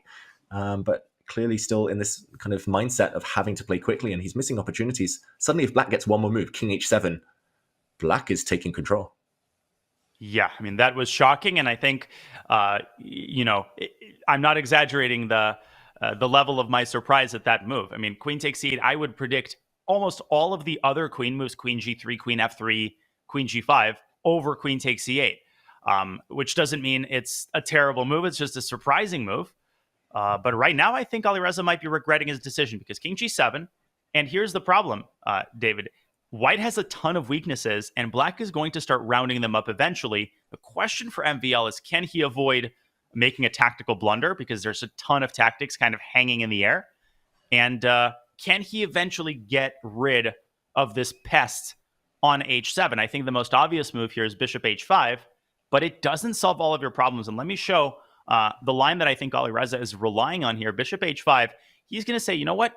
Take my pawn. That's just going to help me because he can actually now get his knight around to g3. This is a familiar maneuver. I showed it in a much less likely scenario. This time, I think Alireza will find knight f1 because it's very natural. And maybe MVL still gets checkmated. Bishop h5 on the board. Still scary. The blue arrow appears. That's by far the most natural move right now. Rook to g1. We should mention to everyone at home, e6 check looked like checkmate on the previous turn, but black would have been able to block that with the f-pawn. So now, this variation is getting really concrete. We know that calculation is MVL's strong point, Danya. Can Firouzja keep the pressure? That knight f1, maybe we're aided by having seen it before, but even from there, it continues. It gets sharp. I think Alireza is not spending time trying to find this maneuver. I think he might be deciding between rook g1 and maybe the immediate knight f1, which also occurred to me as kind of a prophylactic measure, trying to discourage black from taking on h7. Rook g1 does the exact opposite. It forces black to take that pawn. And there's no question in my mind that Alireza perceives the danger. He understands that the black king could get checkmated. It's caught on h7. So perhaps he's trying to find a defensive resource after knight f1. And I think he just believes in the power of his bishop pair and the power of his remaining pieces to sustain the defensive effort. He's also up 3 minutes on the clock, which could become significant a little bit down the line here if this endgame doesn't clarify pretty soon. Yeah, and that latter point about the clock, that's the one thing that's made me struggle against MVL my entire career. Not just that he's a world-class player, but just the clock. He plays difficult moves so quickly. And Firouzja, half the time he's calculating, he's like, why is MVL playing so quickly? The rest of the time he's like, is this a bluff? What's he seen? What have I missed? And that kind of psychological effect of the speed that MVL is showing, also powerful. So knight f1 is coming round. Exactly what you predicted on the board, Danya, as usual. And how do you feel black should be fending off this two-move threat? Knight g3, knight takes bishop. I mean, listen, it would be pretty brazen of MVL to reach this position and then start thinking, but of course he finds the best move. It's rook a to c8. Are you kidding me? The only move here is... Am I seeing this right? Please tell me I'm hallucinating. I'm not hallucinating. Bishop takes e5 is the best move, David. What planet are we living on? Yeah, I thought rook c8, in order for this maneuver, rook c6, at least you won't get checkmated with the rook sliding, but bishop takes e5 would have given up the bishop for a couple of pawns, and still scary for black now. Now, let me contextualize this maybe for people who are confused. Why did he play rook c8? How does this stop knight g3? So MVL's point really quickly, just for context here, is that after rook c8, you're attacking the c-pawn with check, so white had to honor that. The reason bishop takes e5 here is so strong. It's actually not as mysterious when you start exploring the lines here. After f6, the bishop just doesn't have any good squares. If it drops back to f4, you don't play e5, which to my eye is the most tempting move. You apparently play rook takes c3, and you just develop massive counterplay against white's king. But that ship has sailed. Instead, rook c6 happens. Totally natural move, David, because what you're trying to do if you're Maxime is keep the rook on the 6th rank in the event that white takes on h5 to be able to quickly involve it in the defensive effort. But there is no question this is getting pretty terrifying for Maxime. Yeah, tactics in the air all over the place. Firouzja, the one thing he'll try to avoid is cashing in too early. I think he can take that bishop on h5 at will at any moment. I'm just not sure how you improve the position in the meantime. Yeah, I mean, firstly, that bishop takes e5 we showed on the board, that was never, ever going to happen in a speed game. In a classical game, maybe, but here, rook h6 is going to happen. He did actually cash in immediately, and he's exchanging everything here, Danya. So he feels he still has the advantage, in even with all these pieces flying off the board. I mean, he's going to acquire a third name after this match. He's going to become Alireza Firouzja Capablanca. The way that he's playing this game, first, he trades queens in a situation where he's like a couple steps away from checkmate, and maybe all of these decisions are justified. Now he gets rid of the rooks, and I think what he's showing is that he wants to play on the queen side. It's the ultimate turn of events. He's not playing for checkmate here. He is directing his attention to the opposite side of the board, David, which is actually a very deep and very unsettling idea for MVL. There we go. A4, these pawns are very targetable. A5 is a huge positional threat. And MVL has invested so many resources in warding off and thwarting Alireza's bloody designs on the king side that his pieces are now kind of stuck here. Nimzovich talked about this. One of the great benefits of a space advantage and superior piece placement is that you're able to very quickly shuffle your entire army from one side of the board to the other, whereas the defending side has a much harder time of doing that. How does the black bishop get back into this game? How does the rook help stop a5? MVL needs some perfect defense here to pull off a draw in this game, I think. Or am I exaggerating? Is it not that bad? I agree, Danya. Psychologically, it's difficult as well. I mean, this gear shift, just impressive from Firouzja. I don't think it would have been on my radar. I was looking for checkmate. I think 99% of us would have been trying to checkmate the black king, but the black king is cut off, as you point out. The black piece is clumsy, a4. I think just this shift in mindset is going to be annoying for MVL. I saw his body language suddenly tense up, suddenly shift, realizing there's still danger, so he cannot relax too early. I still feel like black should be able to hold somehow, but Good luck finding how to reactivate the black king, how to get that black bishop back in the game. A5 is almost a pre-move. Rook A1 even, slow play it, Yeah. followed by A5. Yeah, It's I love it. It's amazing. The doubled pawns, right? Doubled pawns are extremely underrated, and both of them are integral to the bind. That they are the bind, right? These doubled pawns are the bind that white is exerting on black's position, preventing f6. Although maybe MVL can try to make that work tactically at the right moment. That could be one of the drawbacks of moving the rook away from the g file. But we'll cross that bridge if we get there. Firouzja also doesn't have to hurry with a5. As you hinted at, he can play king e2, king d3. He can help, he can use his other pawns, recruit them to help make a5 even stronger.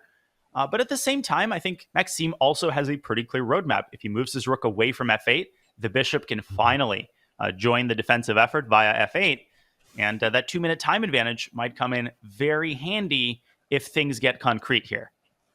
Yeah, Firouzja definitely still needs to be accurate in order to maintain his advantage. I love your b4, by the way, just kind of clamping down further. The white bishop, if this were an opening or middle game, we would say that's just a big pawn, a bad piece. But it suddenly looks glorious, and he does play the move I suggested. Of course, it's a mistake. And now your f6 maybe breaking black out of that prison that all his pieces are in, trading off and relieving the pressure. But hang on a second, Tanya. The point here is that after e takes f6, if I can show this really quickly, I thought that you have to play bishop g7, which loses the game. Because now the rook, again, trampolines back to the other side of the board and picks up the bishop. No, the point is actually bishop to g5. This might also be the detail that Alireza missed. And if you do the same thing, I would still be pretty terrified of going into this with black. But apparently after the cold-blooded king f5, white is going to drop the f6 pawn. Suddenly e5 is in play as well. And let me tell you, if you get this situation, it's actually white who's going to have to start thinking about an off-ramp. MVL is not going to take a draw if they reach that position. He might even be having ambitious designs already at this point, given the time situation. Yeah, centralized king. I think any checks here, any kind of just messing about, faffing around with the white rook would allow the black king forward and MVL would take control. So maybe you just go a5, you just continue. And the problem for white is once the dark squared bishops are off, which is very likely, we get a rook and pawn endgame. We all know the reputation of those. And yes, the black king is miles away from the action, but it does feel like he should be fine with the departure of the bishops here, Danya. White's queenside pawns suddenly would lose their protector. Should be a draw. 1 minute against 4.5, though. Just a5 or king e2 or something. Just keep the tension. I wouldn't get tempted by those checks. Exactly. You have to readjust to the new reality. The way that the player with the advantage loses endgames like this is that they make an initial mistake. The situation stabilizes, equalizes, and then they refuse to accept the new reality. They play too ambitiously. And before you know it, the tables have turned completely. Firouzja, taking that extra time, he understands that if he finds the right move here, he'll be able to hold with just a couple of seconds on the clock. This is child's play compared to what he was able to hold against Nepo. But if you flirt with disaster too many times, it's going to come back to bite you. He's down to 20 seconds. It's time to play a5, David. It's time to bail out. He starts with king e2. Now, you can play a5 here, but he decides to trade first. And I think we're going to see liquidation and a draw. Very likely. The black rook luckily sits on the 6th rank, where it will be able to defend any pawns on the queen side a bit later on. If the black king were anywhere other than h7, I would think Maxime is more than comfortable and will draw this in his sleep. Literally anywhere. Thanks for showing that, Danya. But the black king's still a bit out of the action right now. So maybe Firouzja can get ambitious about invading with the white rook on the queen side. Let me tell you, in a classical game, I would be far from confident with the black pieces here. It's just an unsettling feeling you have when the weight falls onto the rook. The rook has to bear the burden of defending all of the weaknesses, and I think the king heard us and saying, no, just wait a second. Give me 16 moves so I can get back to the queen side. Rook a6, e5, very important. The rook on f6, paying a lot of dividends by sitting on the 5th rank. Maxime is so confident, just the way he's defending. He's in fantastic form. The sharpness, right? The tactical sharpness, how quickly he found f6 and bishop g5. Really impressive. Really impressive how quickly he found this king g6, king f5 maneuver. And Okay, there we go. He plays e5, defends everything with his rook. His king has covered everything as well, and the position maybe repeating itself. Maxime actually just looked up at the camera on the clock there. Daniel, I Whoa. think he's hoping for a draw, but b4 plays on. Okay, yes, but it's symbolic because with 3.5 minutes, there's no way that Maxime makes a blunder here. Alireza understands that he can make a draw whenever he wants to. He can just like repeat moves if Maxime moves his rook from f6. So I think this is a largely symbolic attempt, but still, hats off to Alireza with 11 seconds, nerves of steel. Man, is this game going to take a wild turn? We've seen that so many times in the CCT. Just when you think things are winding down, that's when they actually heat up. And that's the way we guarantee action, Daniel. We say it's about to be a draw. We say the players are going to shake hands virtually, and then suddenly something happens. But right now, Black has got everything covered. Black has an active king. No way forward for its counterpart, the White king. So this should be a draw any moment. Rook c6, hinting at that move, but it's not really a threat right now. And, Nope. Yeah, the Black king just too close to the queen side. 6 seconds, I would be bailing out. I think everyone would be bailing out right now, but Firouzja keeping the game going. Maybe frustrated, Danya, assuming it will be a draw that we're expecting right now. He was the one with the chances again. Oh, yeah, definite kind of a frustration attempt here to keep this game going. But he's living off the fumes of his advantage. The advantage is gone. And Rook A1, that was the critical moment. And I think what we're seeing is that Alireza's form has improved greatly. As the king slides back to e6, we get this repetition again. I think this time there is just no reason for Alireza to keep fighting. A move like c4 is only asking for trouble. But the tactical form has been superior for MVL. And you can see that Alireza, the decision to trade queens, David, too, I think he's trying to avoid overly concrete situations. And this could end up hurting him. This hurt him in this game. That's right. And he still got his chances after that queen exchange. He played very well in general, but that killer instinct yet to fully emerge for Alireza Firouzja today. And he will need to win one of these games or kind of strike in the Armageddon if he is to get that grand final reset. So Firouzja, the stakes are higher for him. Vachier-Lagrave, less pressure. He can enjoy this moment and has defended extremely, extremely well. Okay, we see the pieces just kind of yo-yoing back and forth, Danya. No action, but 5 seconds still for Firouzja. Well described. He is trying to whittle down MVL's clock, but you're whittling down your own clock. And I gotta extend. Okay, takes. And Maxime just gives away the e5 pawn. Yo, take it. I don't care because I got the pawn on b6, which single-handedly stops both of White's pawns. Maxime is being a little bit too cavalier, I think, about this defense. I think there were probably cleaner ways to maintain material equality. And let me tell you, David, this is how it starts, right? You're a pawn down. It's still a draw. Firouzja's going to get his rook to d4. I've seen him do this before. I'm permanently scarred from all of the totally drawn endgames that I've lost. But I think Maxime, Black's position is in very good hands here. Yeah, Maxime, thankfully as well, has a bit of time. Probably those games, Danya, that you're referring to were a lot of bullet games where it's really hard to defend with no time on the clock, especially when the opponent is the one setting the threats and can just kind of repeat moves forever. Can I ask a forbidden question? Can you take on... I think you can take on d4, and it is a draw. Yeah, opposition, right? You can trade rooks here. Yeah. Yeah, he could have taken even a move like king d8 after that, but king d6 should have been a draw. Okay, we'll still see this status quo remain for a while longer. He'll try everything. We might see the 50 move rule, come into effect a bit later, Danya.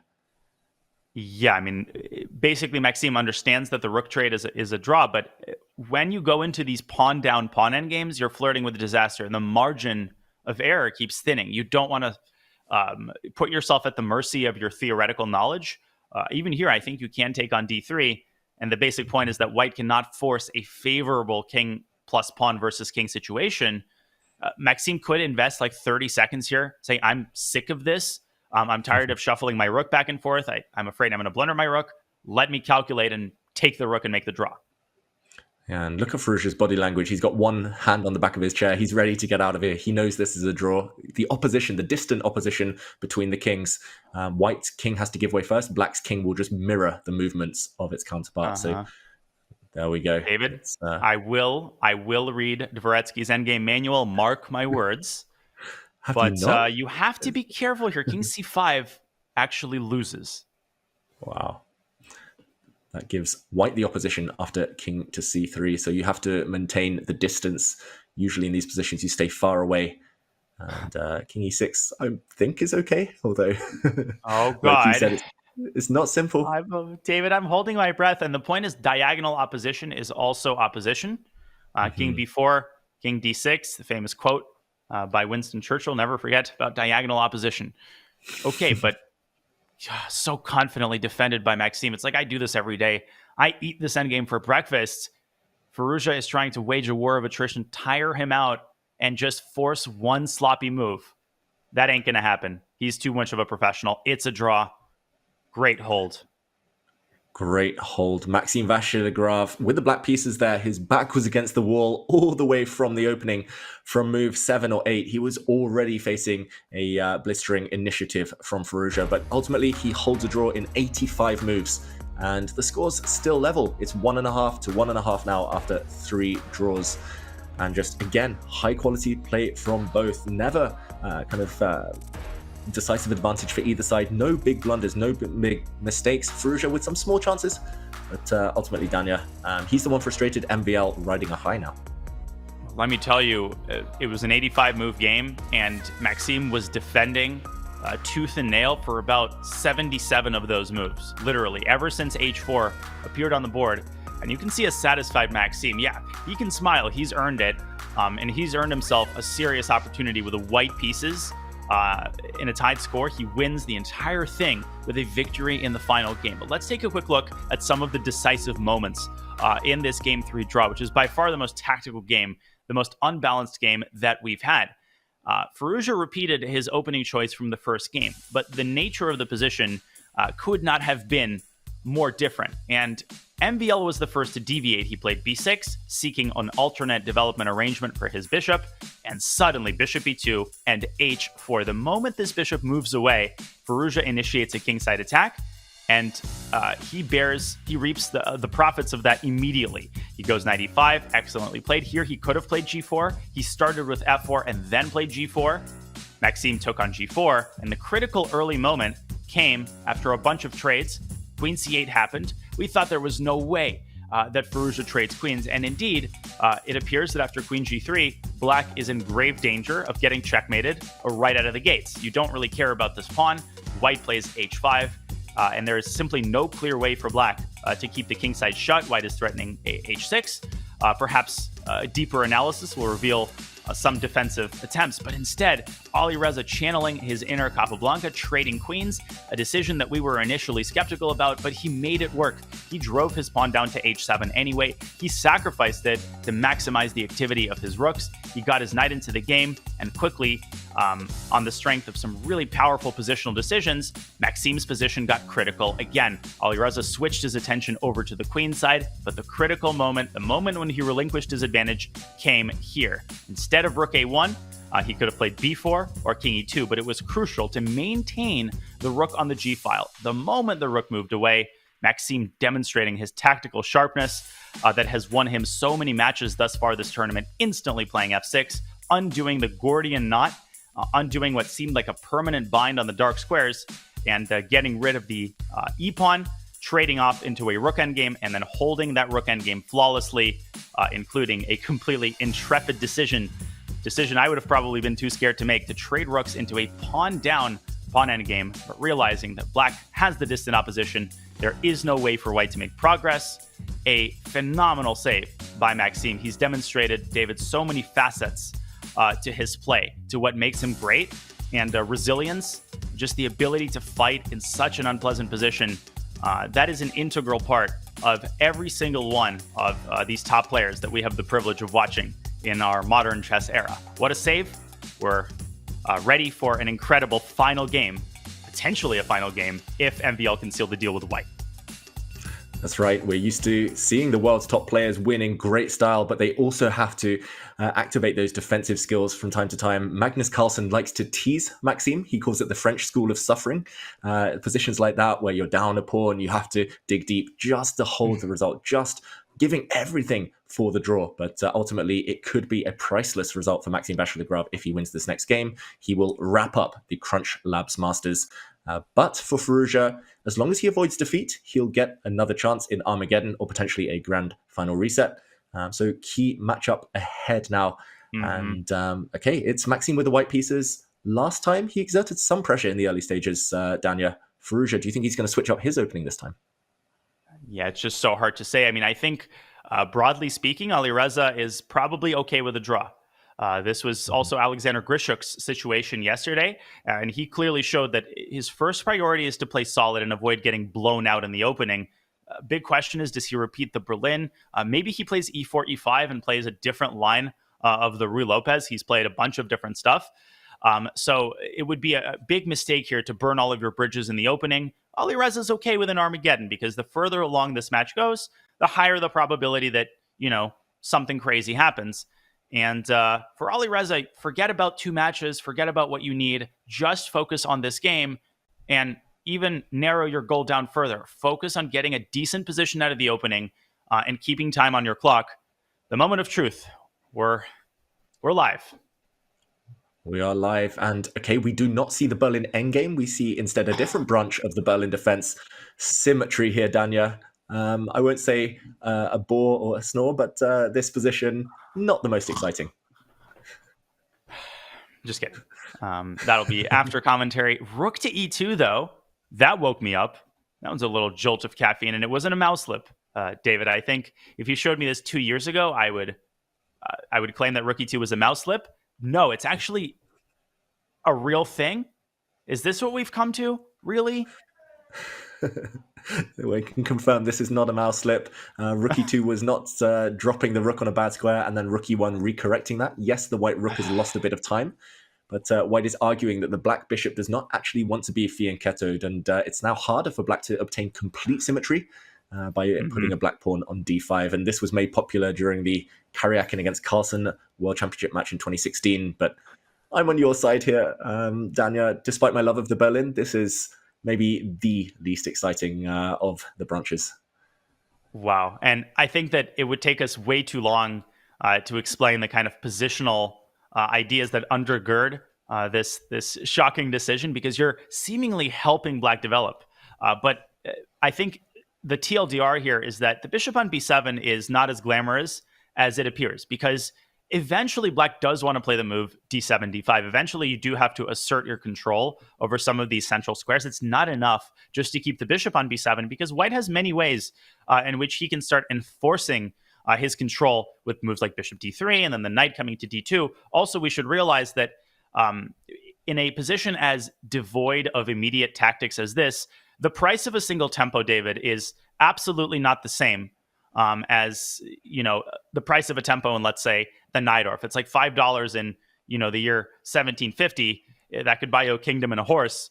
Now it can't buy you one little bit of toilet paper. That's right, as we're reminded too often these days. But in the meantime, a trade of bishops about to occur. We've got computers as well to thank for these types of variations. The Rook e2 move especially.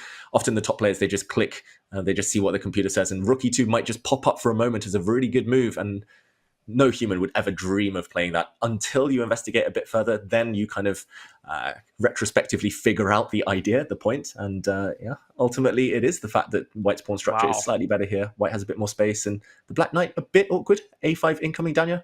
Should we get excited? Yes, I think this is exactly what Maxime wanted. A 2-minute time advantage and a slight edge in a risk-free position on the board. I just checked this in the database really quickly, and Rook e2 was first played in 1760 by Philadelphia. Just kidding. It was first played in 2012 by Armenian GM Nikita Matinyan, a regular in Title Tuesday events. And this is a pretty impressive find for 2012. Let me tell you, because I think that probably was not on the radar of, Stockfish negative 3.2 or whatever, Houdini or whatever engine people used back then. Listen, MVL has a dream situation. He's got the pawn on a5, long-term pressure on the queen side. He's got clear prospects of improving his position further after, I assume, he will move his queen back first. The key here is, how does he develop his knight? Does he go with knight d2? Does he maybe go with c4, knight c3? What is your take on this position, David? I would trust your instincts here a lot more than my own. Oof. I mean, first of all, you nearly got me with the Philidor thing. I was thinking they didn't have mouse slips back in those days, but yeah, this position, I mean, God. Queens on, queens off. I think I would actually be tempted to go for the c4, knight c3 idea if the queens remain on, because you're gaining space. Black still has enough pieces that he might feel cramped.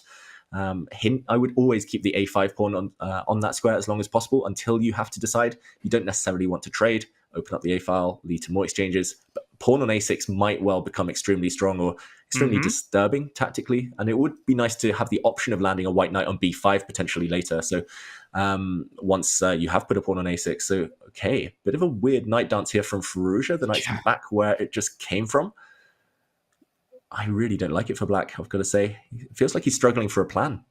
It smells, and I think he's relying on some superficial ideas and threats, which could work if White plays a sloppy move. But MVL has plenty of time here, and you're right. I think the prospect of a6, it really shuts the Philidor on the bishop's prospects. It's a nasty idea, and obviously an implicit draw for Alireza. He says, "Sir, maybe an Armageddon? Would you like a little Armageddon action?"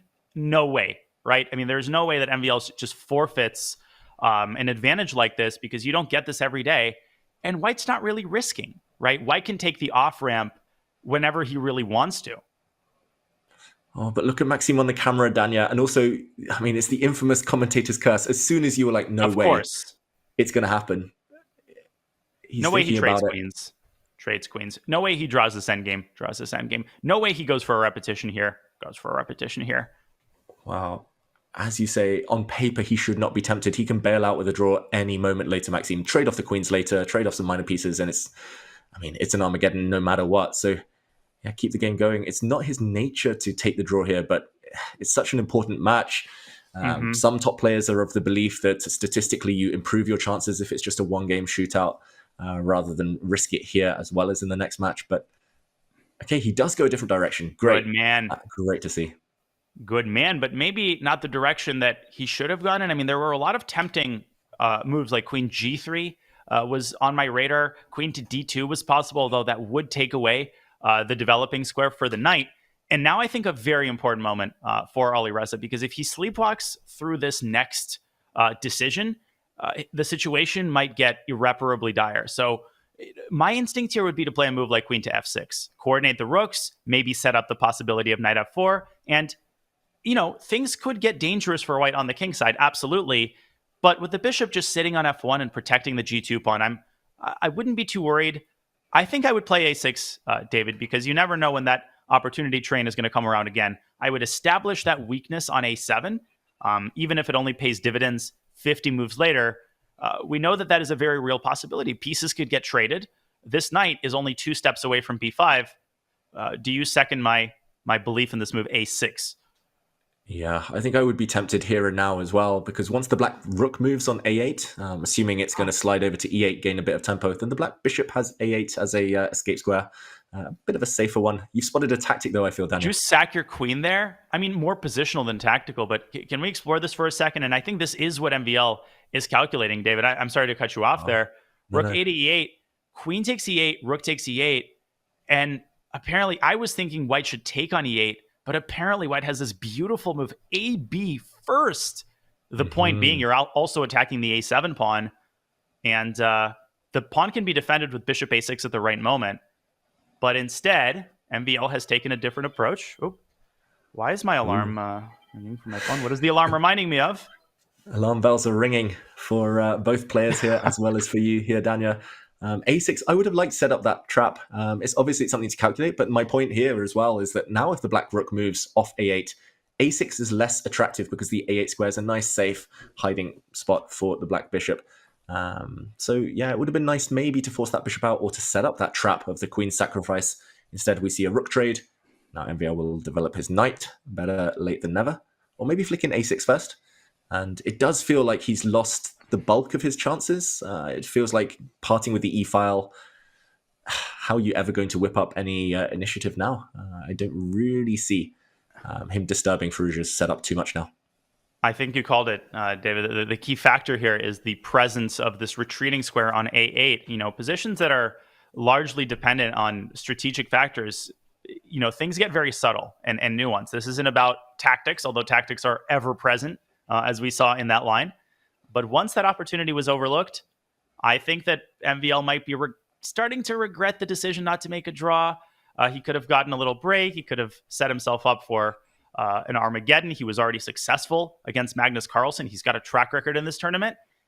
But I still don't think that White is risking. I still think that if you had to choose a side, if you pulled 100 Grandmasters, 99 would probably choose White, like that old commercial for dentist-approved gum, where they say 9 out of 10 dentists approve this gum. So they show, 10 dentists sitting on chairs and pressing the green button.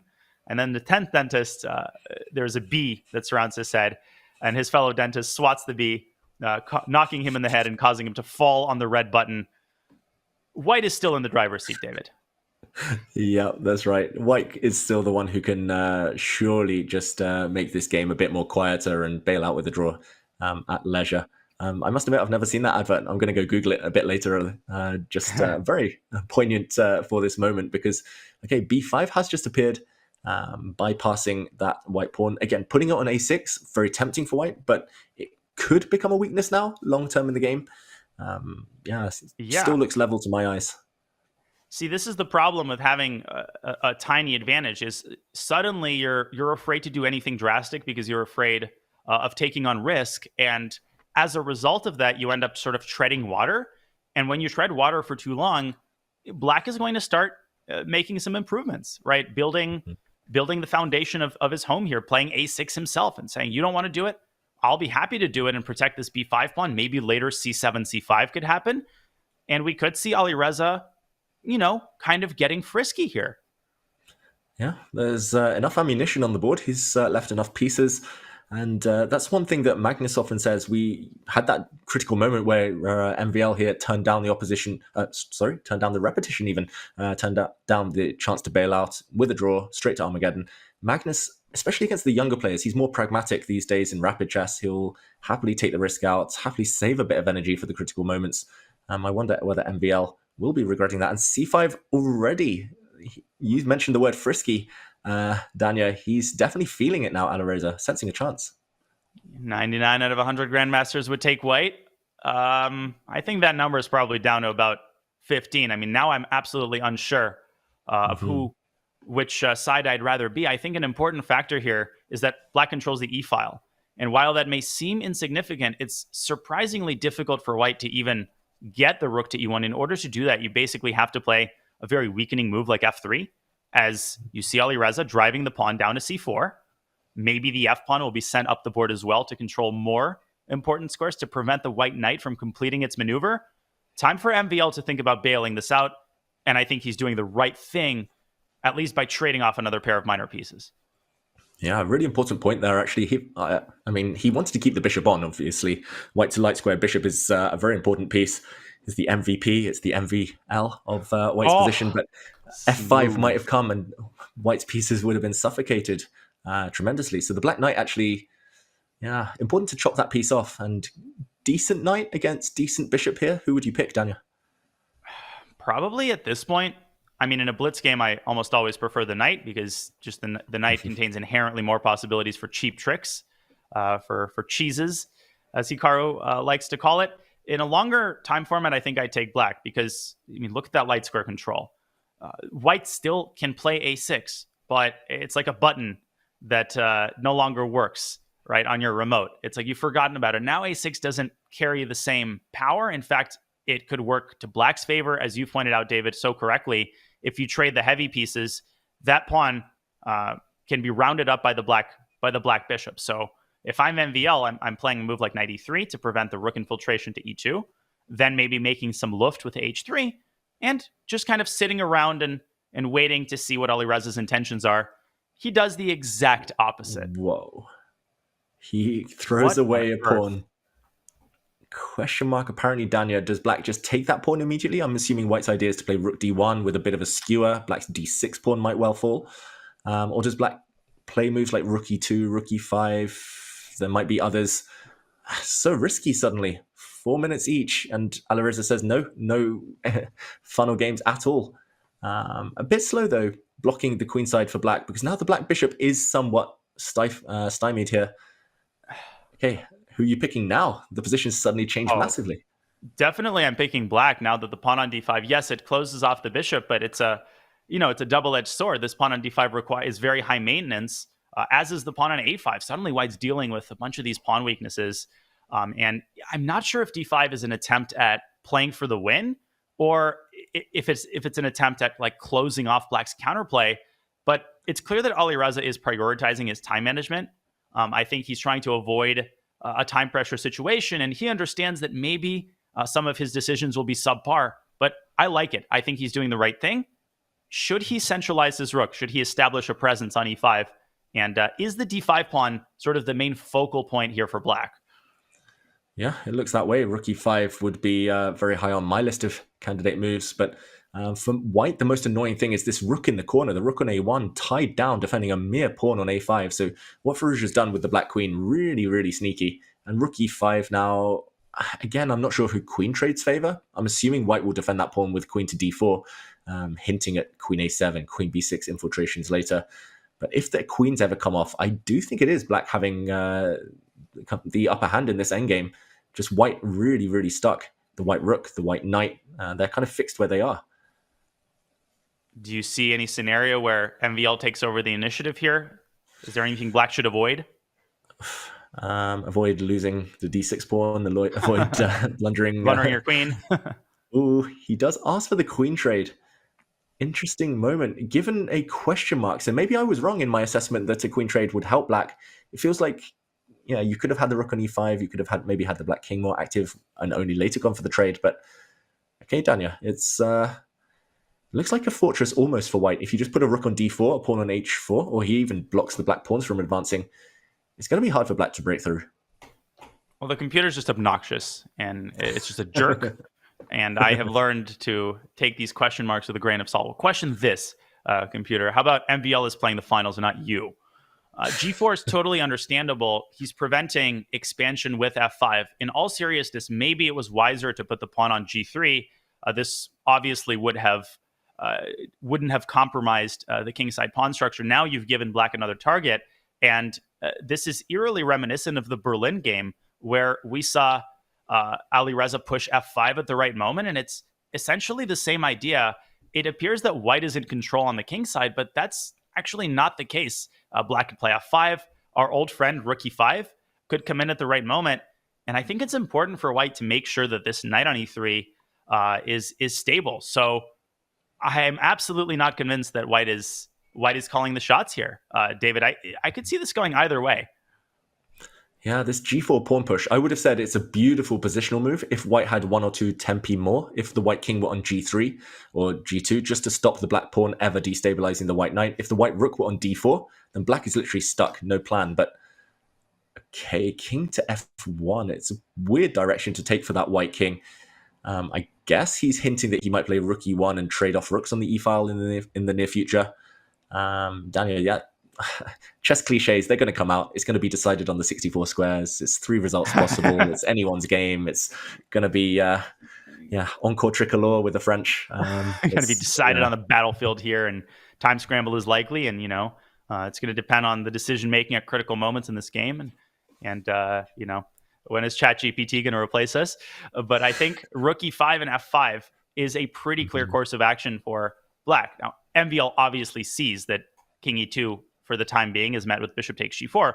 That's pretty easily remedied with a move like h3. But guess what? I mentioned the role of nuance in these types of endgames. A move like h3 could also cost white, because then after f5, that pawn on h3 is directly in the crosshairs of that bishop. So suddenly I feel like white's uncomfortable, but Alireza is the one burning a ton of time on this move. Yeah, real shades of that previous game where Alireza was slightly better, burnt his time and wasn't able to capitalize later. Here he's burning his time, but it is a level position, so that could come back to haunt him later. Feels like he's over perfectionist. Oh, what's the word? He's being an over perfectionist here, essentially, Danya, as I've been prone to be, especially in my choice of words. But okay, rook e5, ultimately the most logical move, the most obvious move. He's played it after a lot of thought. I'm expecting rook to e1 now, maybe d1. But yeah, this position still is anyone's game. And the presence of a resource like f5, it's a blessing and a curse, David, because yeah, it's nice to have a roadmap, but at the same time, then you start trying to figure out at which point you should play f5. And I think rook e1 is a great move, and it's aimed at discouraging f5. Alireza says, in your face. This is why he put the rook on e5, not just to pressure the pawn, but to be able to recapture with the bishop. We could bail out here with a draw. I mean, knight takes f5 is probably just a draw with rook e8, rook a8, leading to mutual liquidation. David, are we headed toward peace once again? It looks that way. Yeah, the black rook is coming in. If white takes the pawn on a6, if the white king steps across to prevent the black rook's infiltration, then we'll see a perpetual check most likely. So yeah, it feels like everything should get hoovered off the board. I would go rook d2 here just to be a bit greedy, Danya, and yeah, everything fizzling out, everything being swept off, and looks likely to be another high-quality draw. Both players tried something.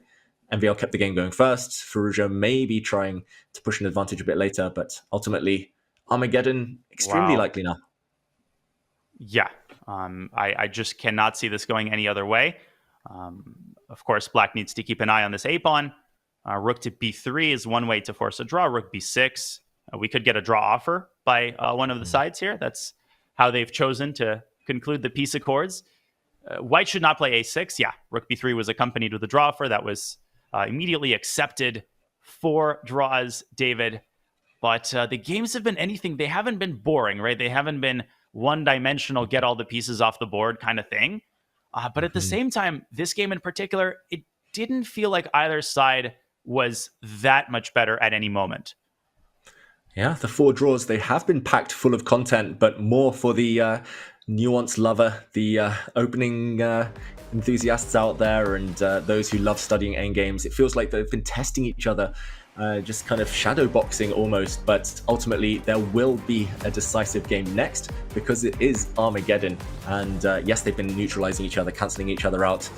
It's yet to be seen whether that favors Maxime Vachier-Lagrave with 2 lives in this final, or whether it will be Firouzja, who stayed alive up to this point, who strikes back.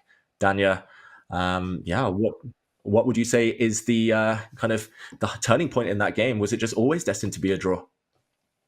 I mean, I certainly thought so, given the opening. There was maybe a brief instant where I thought MVL had some serious chances for an advantage. It was never winning. It was never, the W word was never in the equation. But once Alireza solved the problem of that queenside pressure, it felt like he was the one who maybe was keeping MVL on his toes. But again, the advantage never grew beyond, like plus 0.6 or so. It was a pretty level game. It's been an incredibly level-headed match thus far. Great form by both players, some ups and downs, but I think Armageddon is a very just way to decide this amazing battle between 2 players of different generations, but 2 players of very high class and caliber, David. That's right. And this is the CrunchLabs Masters, part of the Champions Chess Tour. And Chess.com have teamed up with famous YouTuber and former NASA engineer Mark Rober for this tournament. And for viewers at home who might not be familiar, CrunchLabs is an educational STEM toy subscription box company available internationally. The build box is for kids aged 8 to 12. You can build it yourself. It's a series of hands-on toys available in the US and Canada. It is the Hack Pack for teens and adults. Awesome robot in a box kit. So whether you're new to coding, a master coder, master builder, grandmaster, like these players here in the CrunchLabs Masters, there will be something for you out there. And Danya, do you think the problem solving the players have had to face today and will continue to face, do you think there's a crossover there with the Hack Pack and chess? Absolutely. I mean, it takes the mind of an engineer, a logical mind, to solve the problems on the chessboard. And I think there's a lot of transferability. It's all about the way that your brain works. You take logical steps, and we're taking our logical steps toward a break because I can't wait for this Armageddon, David. The pressure cannot be higher for Alireza Firouzja. Armageddon is such a nice format because you can have 4 draws, you can have disappointed fans, but you're not going to have disappointed fans or commentators for very long, because one way or the other, you're going to get a must-win gladiator situation. That's right, and we'll be there very shortly. But in the meantime, for anyone who is interested on the CrunchLabs project, the first 500 people can claim $32 off an annual subscription to either BuildBox or Hackpack. Use !CrunchLabs or visit go.chess.com/CrunchLabs to claim your offer. In the meantime, we will be awaiting that huge Armageddon game. It's going to be on the other side of this break. It's Maxime Vachier-Lagrave aiming to wrap up the tournament against Alireza Firouzja, aiming to stay alive. So don't go anywhere. Join us soon.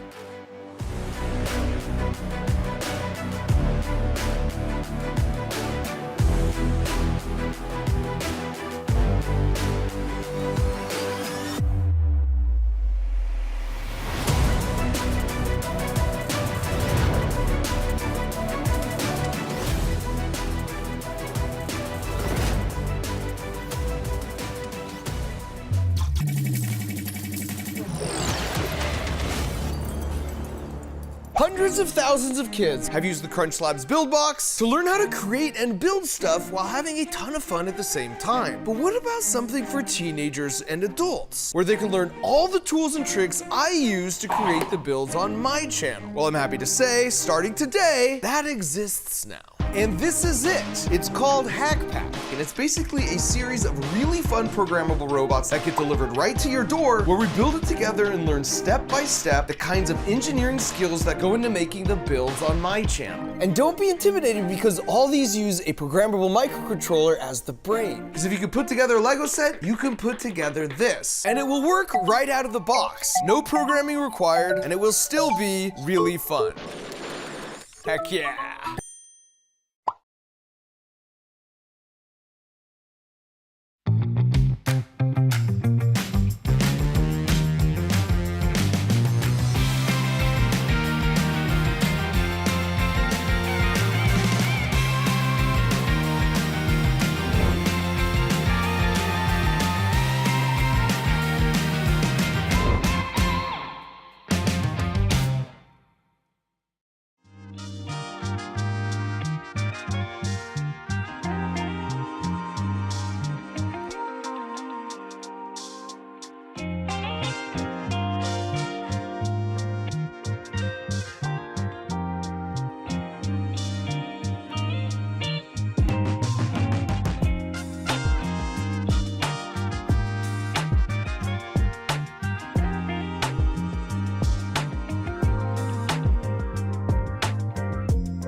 Welcome to the most exciting format in chess, Armageddon.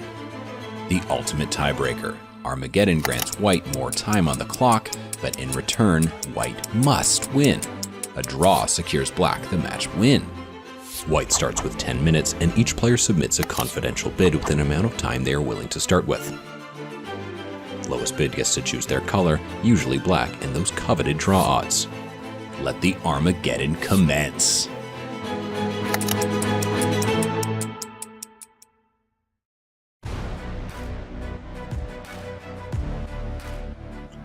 It is crunch time here at the CrunchLabs Masters. It's Armageddon, and it's a huge game for both players. Look at the bids here.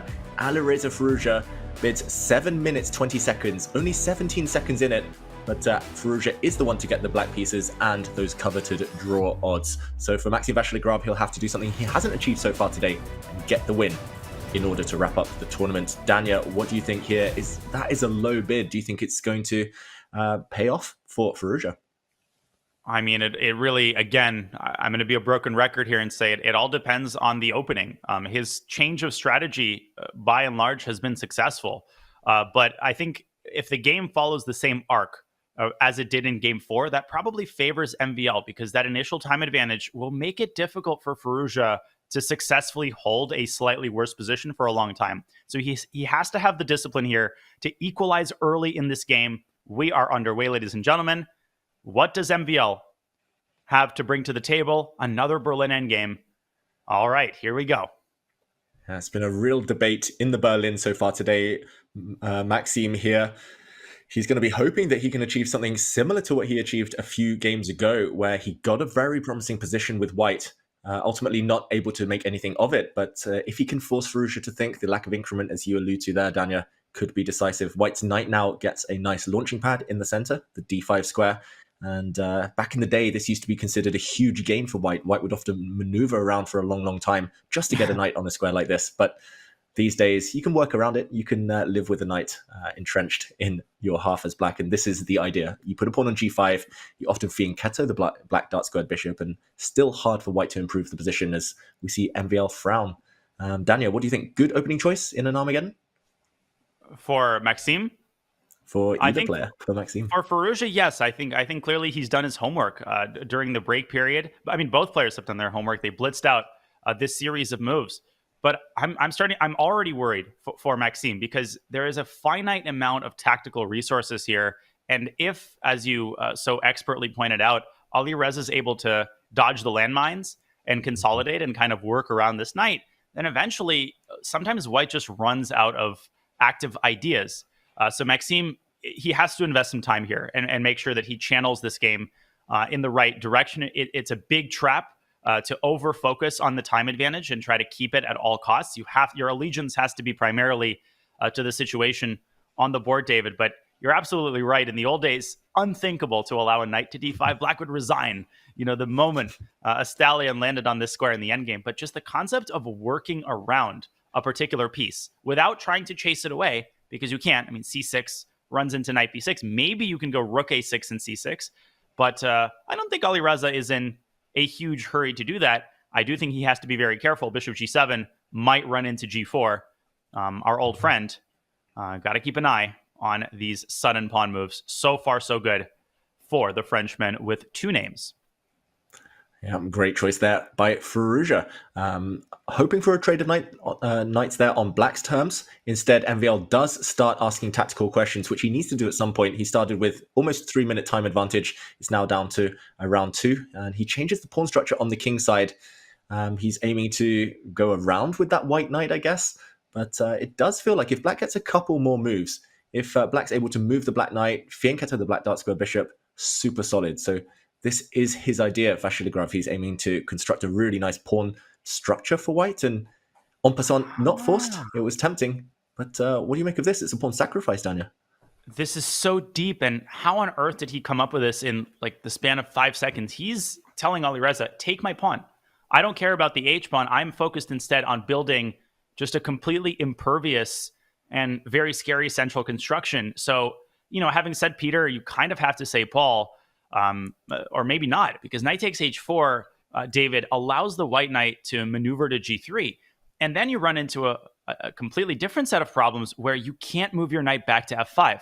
Not because of knight e4, and I'm going to show this really quickly. Takes knight g3. We might see Alireza accept the sacrifice. If you try to move back, you lose on the spot. Takes, and e6. The same idea that MVL carried out in their first Berlin endgame, here with a much more powerful effect. Black simply loses the game.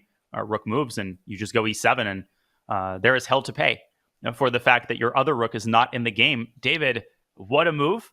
And guess what? 5 minutes with no increment. This is a huge moment. Huge moment. Yeah, it's sale season here with that clearance sacrifice, f5, e6 on tap there. Firouzja, he might well just want to sit, but ultimately, eventually, the white knight will trade off the black knight, and bishops are not great blockaders. So the bishop pair here, not as impressive as they usually are in endgames, in open positions. I really love what MVL's done. I've got to say, so tricky, so resourceful, as you mentioned, but that is kind of his calling card at the moment. And if white gets one or two more moves, g3, king f2, then I really think black's going to struggle for the rest of the game. So rook to a6. Is this in conjunction with c6 your idea? Nice spot for the rook, but where next? I mean, perhaps the ideal strategy is to sit, but I don't think Alireza can stand that. He definitely can't stand the knight on d5 any longer. I think he is preparing the move c6, or at least he's hinting at it, and maybe forcing MVL to do something rash. g3 on the board.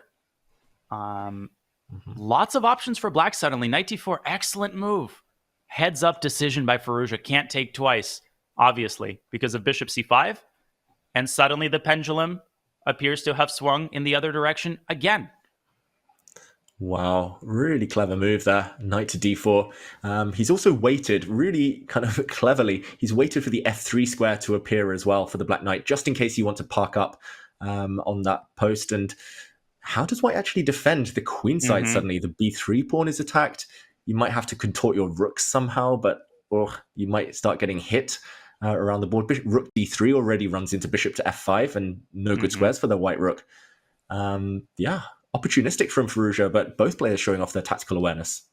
I can see MVL, given the context, sacking the pawn, but that would be probably too dangerous because you give up the b3 pawn, and it's a chain reaction. The c4 pawn then becomes weak. c6 becomes much stronger. Knight d2 is excellent decision-making by Maxime. He's so good at making these moves and accepting the reality of the position. Is it pretty? No. Do you want to play knight d2? Not really. But at least you neutralize the immediate threat. Rook b6 can now be met with rook a3, and somehow white is able to cling on to this pawn on b3. If you can ward off the immediate threats, David, white's got some threats of his own. Don't play bishop c3. Very easy to blunder this fork. But I think you have to keep this pawn defended, and he does so tactically. Fantastic move. Knight takes b3. Bishop c3 will drop in exchange. Wow, great X-ray vision there. The black rook on b6 undefended. So the blue arrow does appear and says, it's time. Complete your development, Alireza. Bishop to e7 allows the black rook in the other corner, the h8 rook, to join the action. Instead, he moves his king. But this walks into bishop c3 later. Not yet, as you pointed out. But king f2. Don't miss the fork. Okay, he's trying to defend his rook. So king f2, what happens? Oh, there's f5 in the air. The black knight is actually performing a dual purpose. Cannot munch on the b3 square. I was holding my breath there, David, but you're absolutely right. Knight takes b3. Wow, bishop c3 and bishop takes a5 also in there. That king on c7 suddenly gets caught in the crossfire. And Alireza is facing another enemy at his door. He's got 3 minutes. There is no increment in the Armageddon format. Bishop c3 has arrived. Uh-oh, knight e4. Here he comes. Oh, it's turning. Firouzja did give a bit of a shake of the head. He knows he's had to put his rooks on some awkward squares now. White still needs a plan. Knight e4 needs some calculation. You are giving the b3 pawn away, but ultimately it's the white central pawns. Yeah, or not, Danya. He's just in the flow, Maxime Vachier-Lagrave, right now. Amazing. And if black takes on b3, I think Alireza stopped at f5. That's got to be devastating. This position is devastating. I think black is simply falling apart. Oof, yeah, the knight, that was black's pride and joy, but it was attacked, has stepped back, and even trading looks very strong. King e3. The black dart square bishop is not going to take part in the rest of this game. It's just a bystander. The black rooks look a bit silly, to be honest. So, yeah, moves like rook to b2 come to mind as well, just to get off the diagonal, to trade knights in a maybe more favorable way. I don't see Black's next move, Danya. Other than a trade of knights, what is Black actually doing in the next half dozen moves? Yeah, now he has no choice but to sit. I mean, the goal here for Black is to maintain his control over the f5 square. Maxime is keeping the tension, and obviously he's playing the clock, but knight c2 feels like he chose the vanilla flavor when there were a lot of other exciting flavors. I'm shocked he didn't trade the knights at least to soften, David, the blockade on the f5 square. This comes as a great relief to Alireza, who, by the way, can potentially initiate counterplay at the right moment with b5. Is Maxime now going in the wrong direction by trading off a pair of rooks?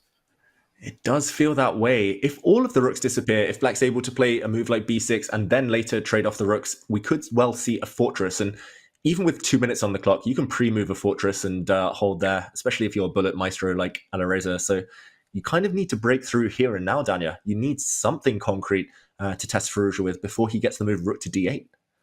Yeah, 3 extra minutes is not going to give you the win automatically. Let's not have 2 minutes and 40 seconds in a dead drawn position. Alireza could probably hold a fortress type situation with 40 seconds on his clock. Maxime, he sleepwalked his way through those critical moments where he could have taken on f5. Maybe he didn't realize how much better he was, or he thought that he could sort of keep the status quo and milk Alireza's clock down, but he's frittered away his entire advantage. Now bishop takes d6 is automatic. The other bishop should slide back to e6, though. David, this is critical for Alireza, not to allow rook f6, undoing the blockade. He wasn't born yesterday. This is easy clap for him. The king is coming to e4, though, so even in the event of a rook trade, it's not an elementary draw.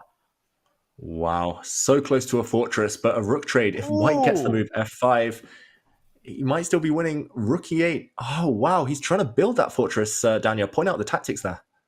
Black is going to play f5. He's defending the bishop, and f5 is essentially a pre-move for Black. I think Maxime is now officially desperate. Maybe he should play f5 first, just to try to spice things up here. But king e4, f5, I'm going to put these moves on the board to show people that you cannot take on passant. And actually, you narrowly avoid checkmate here. Bishop e5, you have the d7 square. I think we're going to go to a grand finals reset here, unless MVL can find an earth-shattering idea quickly. He needs Alireza to blunder. Great decision by Maxime. David, remember, this is Armageddon. A draw and a loss are absolutely equivalent.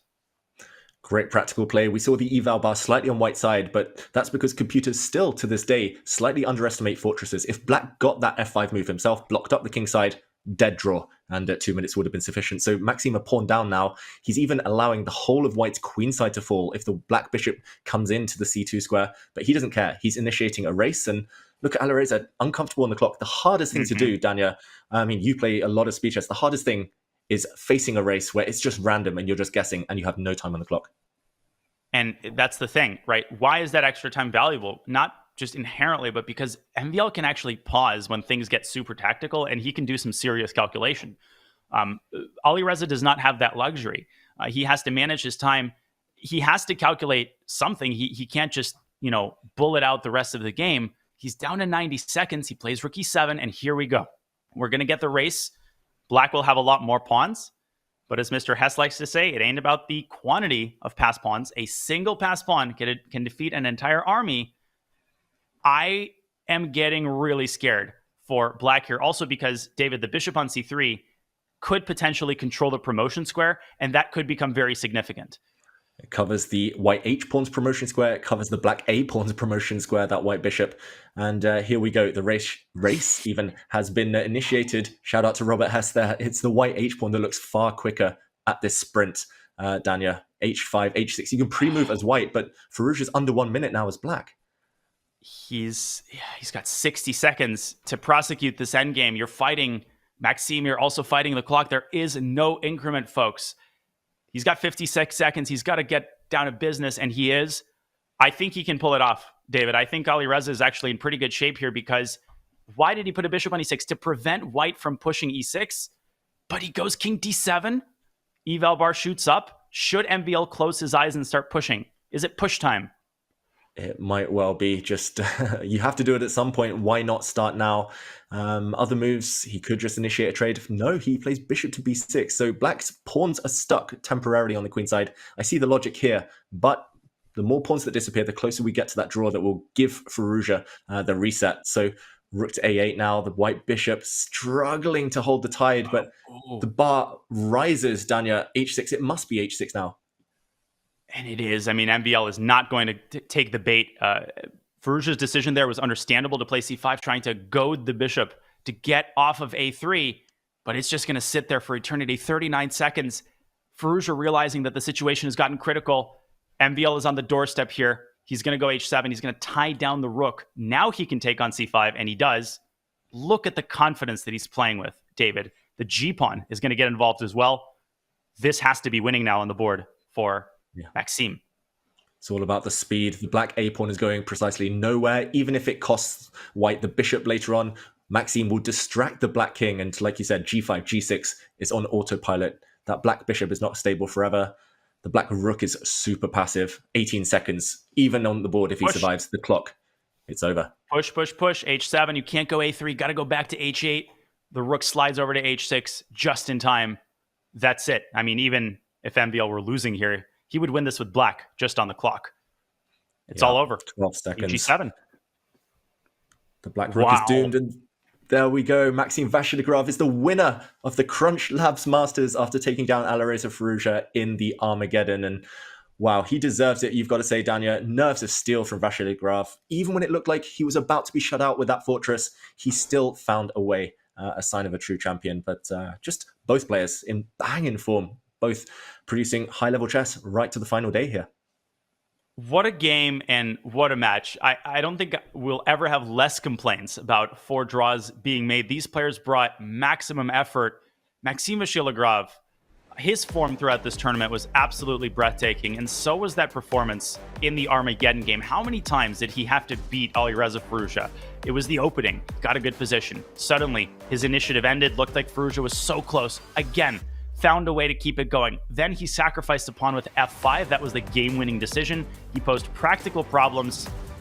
Maxime Vachier-Lagrave, this one should be framed up on his wall. He's going to tell his grandkids about his performance in these last few CCT events. That's right. We didn't see any huge celebrations on the camera, but he will be buzzing inside. There's a lot of mutual respect between these two countrymen, these two great friends, great rivals. And ultimately, we will be talking to Maxime a bit later. But Danya, let's go through that Armageddon. This was the decisive game of the whole tournament. Indeed, it is the game and the match-winning performance by Maxime, avoiding a grand finals reset by winning with white in the Armageddon. I think the opening decision by both players was a reasonable one. Alireza adhering to his strategy and repeating the Berlin. They reprise essentially the first game where MVL went into the endgame. Slight deviation by playing the very fashionable h3. They blitz out the first set of moves, but things start to go a little bit south. Initially, it appears for Alireza Firouzja. C4, white establishes a knight on d5, but quickly Alireza finds a nice way to work around this knight and build what seems like a pretty impervious setup. Lots of really, really good deep moves. Maxime finds this beautiful pawn sacrifice, knight f1, knight takes h4, knight g3, and the black knight would have been paralyzed. Alireza realizes that that pawn is poisoned, but it costs him a lot of time on the clock. Then, after knight d4, Firouzja starts building the initiative, attacking b3, but the threats are beautifully parried by Maxime, who used tactics this entire tournament as a weapon, both in attack and in defense. The pawn cannot be captured here because of bishop c3, and it's ideas like these that allowed MVL to keep turning the tables even when the situation looked dire. He would do it again after claiming the initiative. He made a questionable decision with knight c2 that gave Alireza the time to reconsolidate his pieces to get a pair of rooks off the board.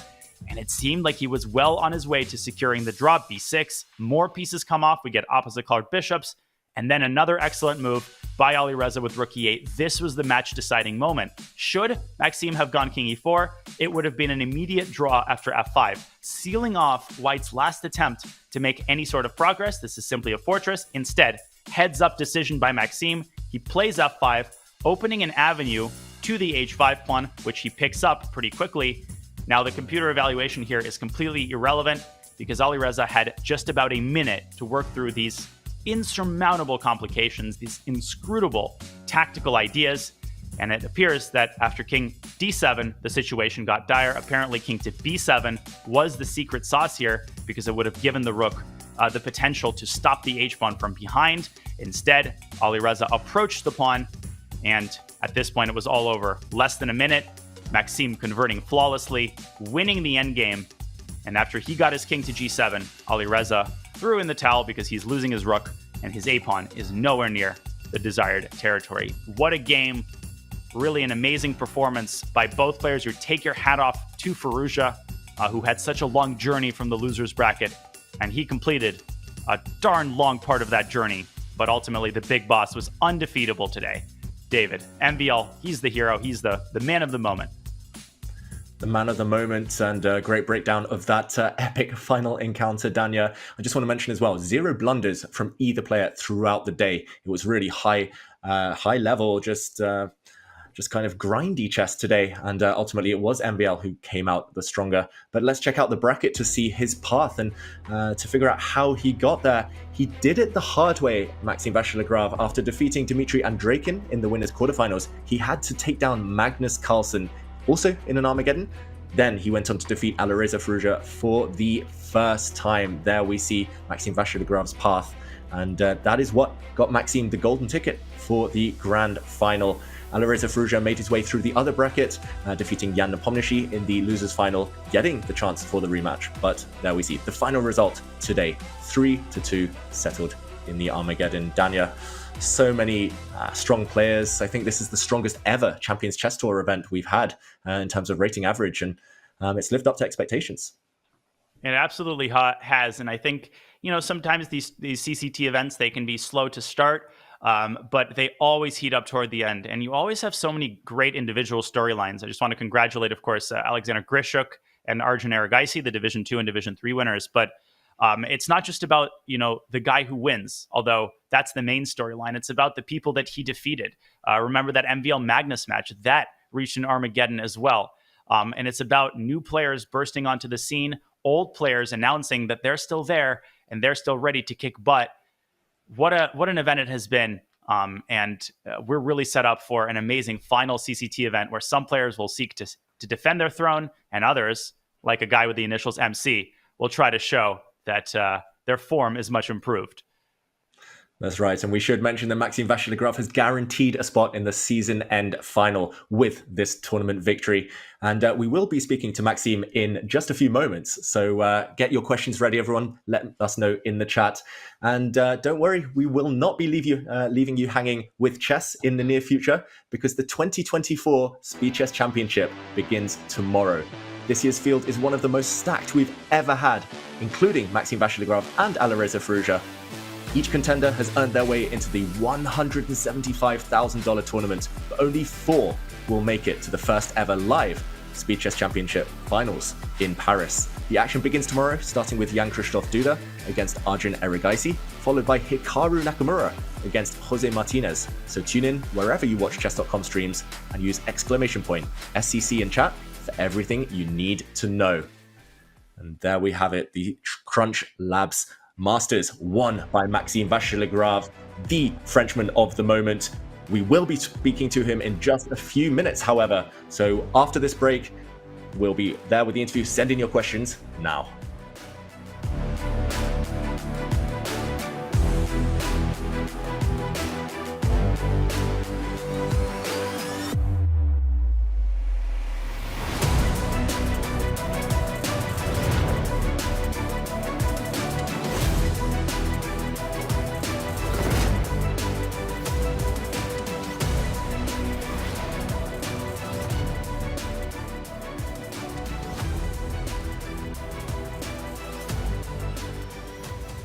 Introducing Chess Events by Chess.com, the brand new app that helps you stay up to date with the latest tournaments and results of the most important games. Get breaking news, tournament updates, live stream coverage, results of your favorite players, or a specific matchup you're excited for. Never again miss a tournament's final outcome. a critical moment, or news recaps by the world's top chess journalists. Chess Events makes it easier than ever to bring the chess world to you. Download the app today. Blunder, rookie 7. He goes for mate. He doesn't even want the pawn. Oh my gosh. Oh, and rook takes g3, blundered his queen. And Hikaru wins. You gotta move. He moved that with 0.5 seconds. Wesley held at my- b5. There's a queen sack on g3 and F leads to mate. And he's done it. Oh! Oh my goodness, that is Hikaru. beautiful. Wow. Just wow. A2, rook a2. He missed it. Oh my gosh, I'm on. Hikaru had forced mate. And it's a draw by agreement. These guys are just two titans, two champions going at one another.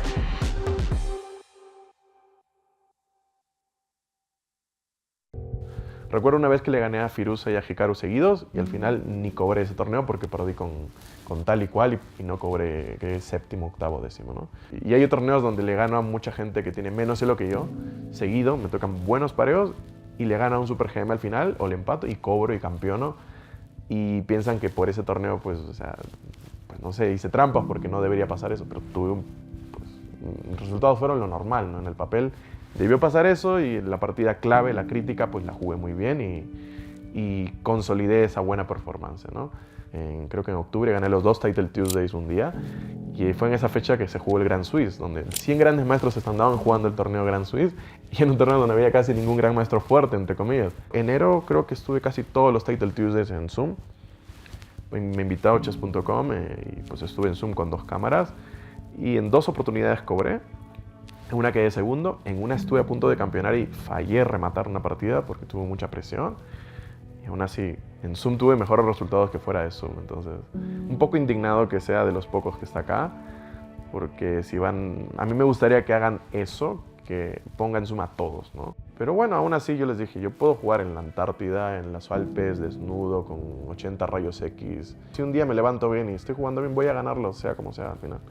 Hagan lo que hagan, o sea, y si me levanto un día mal y no estoy viendo nada, voy a perder con cualquiera al final, o sea, nadie va a confiar al final, la gente que no confía va a seguir desconfiando hasta que, pues, no sé, hasta que juegues, yo qué sé, desnudo, y ya ese sería el punto, ya, el fin, ¿no? O sea, ya si es que eso no se prueba, ya no hay nada que hacer, o sea, nunca va a haber confianza, ¿no?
Hello everyone and welcome back to the 2024 CrunchLabs Masters, where we have a champion, Maxime Vachier-Lagrave, man of the moment. Congratulations, Maxime.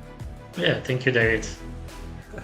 And what a match that was. Really high quality chess, attritional chess. It felt like neither side wanted to give way. How were your first impressions after that last match? It was clearly much closer than the first match we had on whatever that was, maybe on Sunday even. Like I had 2-3 days, so hard to keep track. But yeah, Alireza came first in the fighting mood, but with a different approach, like with this slow play in this anti-Grenfell. And I didn't react that properly, like got some very unpleasant position, especially in the second game, actually. because actually between game 1 and 3, I looked and I thought like b6 from my file was maybe a good idea to deviate from the first game, because even there, like, I equalized more or less, but I could see potential for some unpleasantness. But I missed this h4 move, and I mean, clearly I'm not worse, but the way I played, I did get a worse position. Like, few moments were missed by both of us, but somehow it turned out okay for me, but not without a few scary moments. And in this Berlin's, like, well, clearly the lesson of the day is I should keep playing the end game and not go rook e1 or something else. But yeah, they were all very close, and like in the Armageddon, clearly, I mean, it could have gone clearly either way. Mm-hmm. Yeah, those Berlins, keep on championing the white side, because not too many players are brave enough to enter the endgame anymore. You seem to be the one consistently taking it. Yeah, but that's kind of an edge, actually, because if everyone was playing the end games, then it would be really tough to get something, because everyone would have more experience on how to play it from the black side. And right now, this is the one big edge I have over like almost everyone else. And at what point in the Armageddon, you mentioned it could go either way, when were you fully certain that you would clinch the win?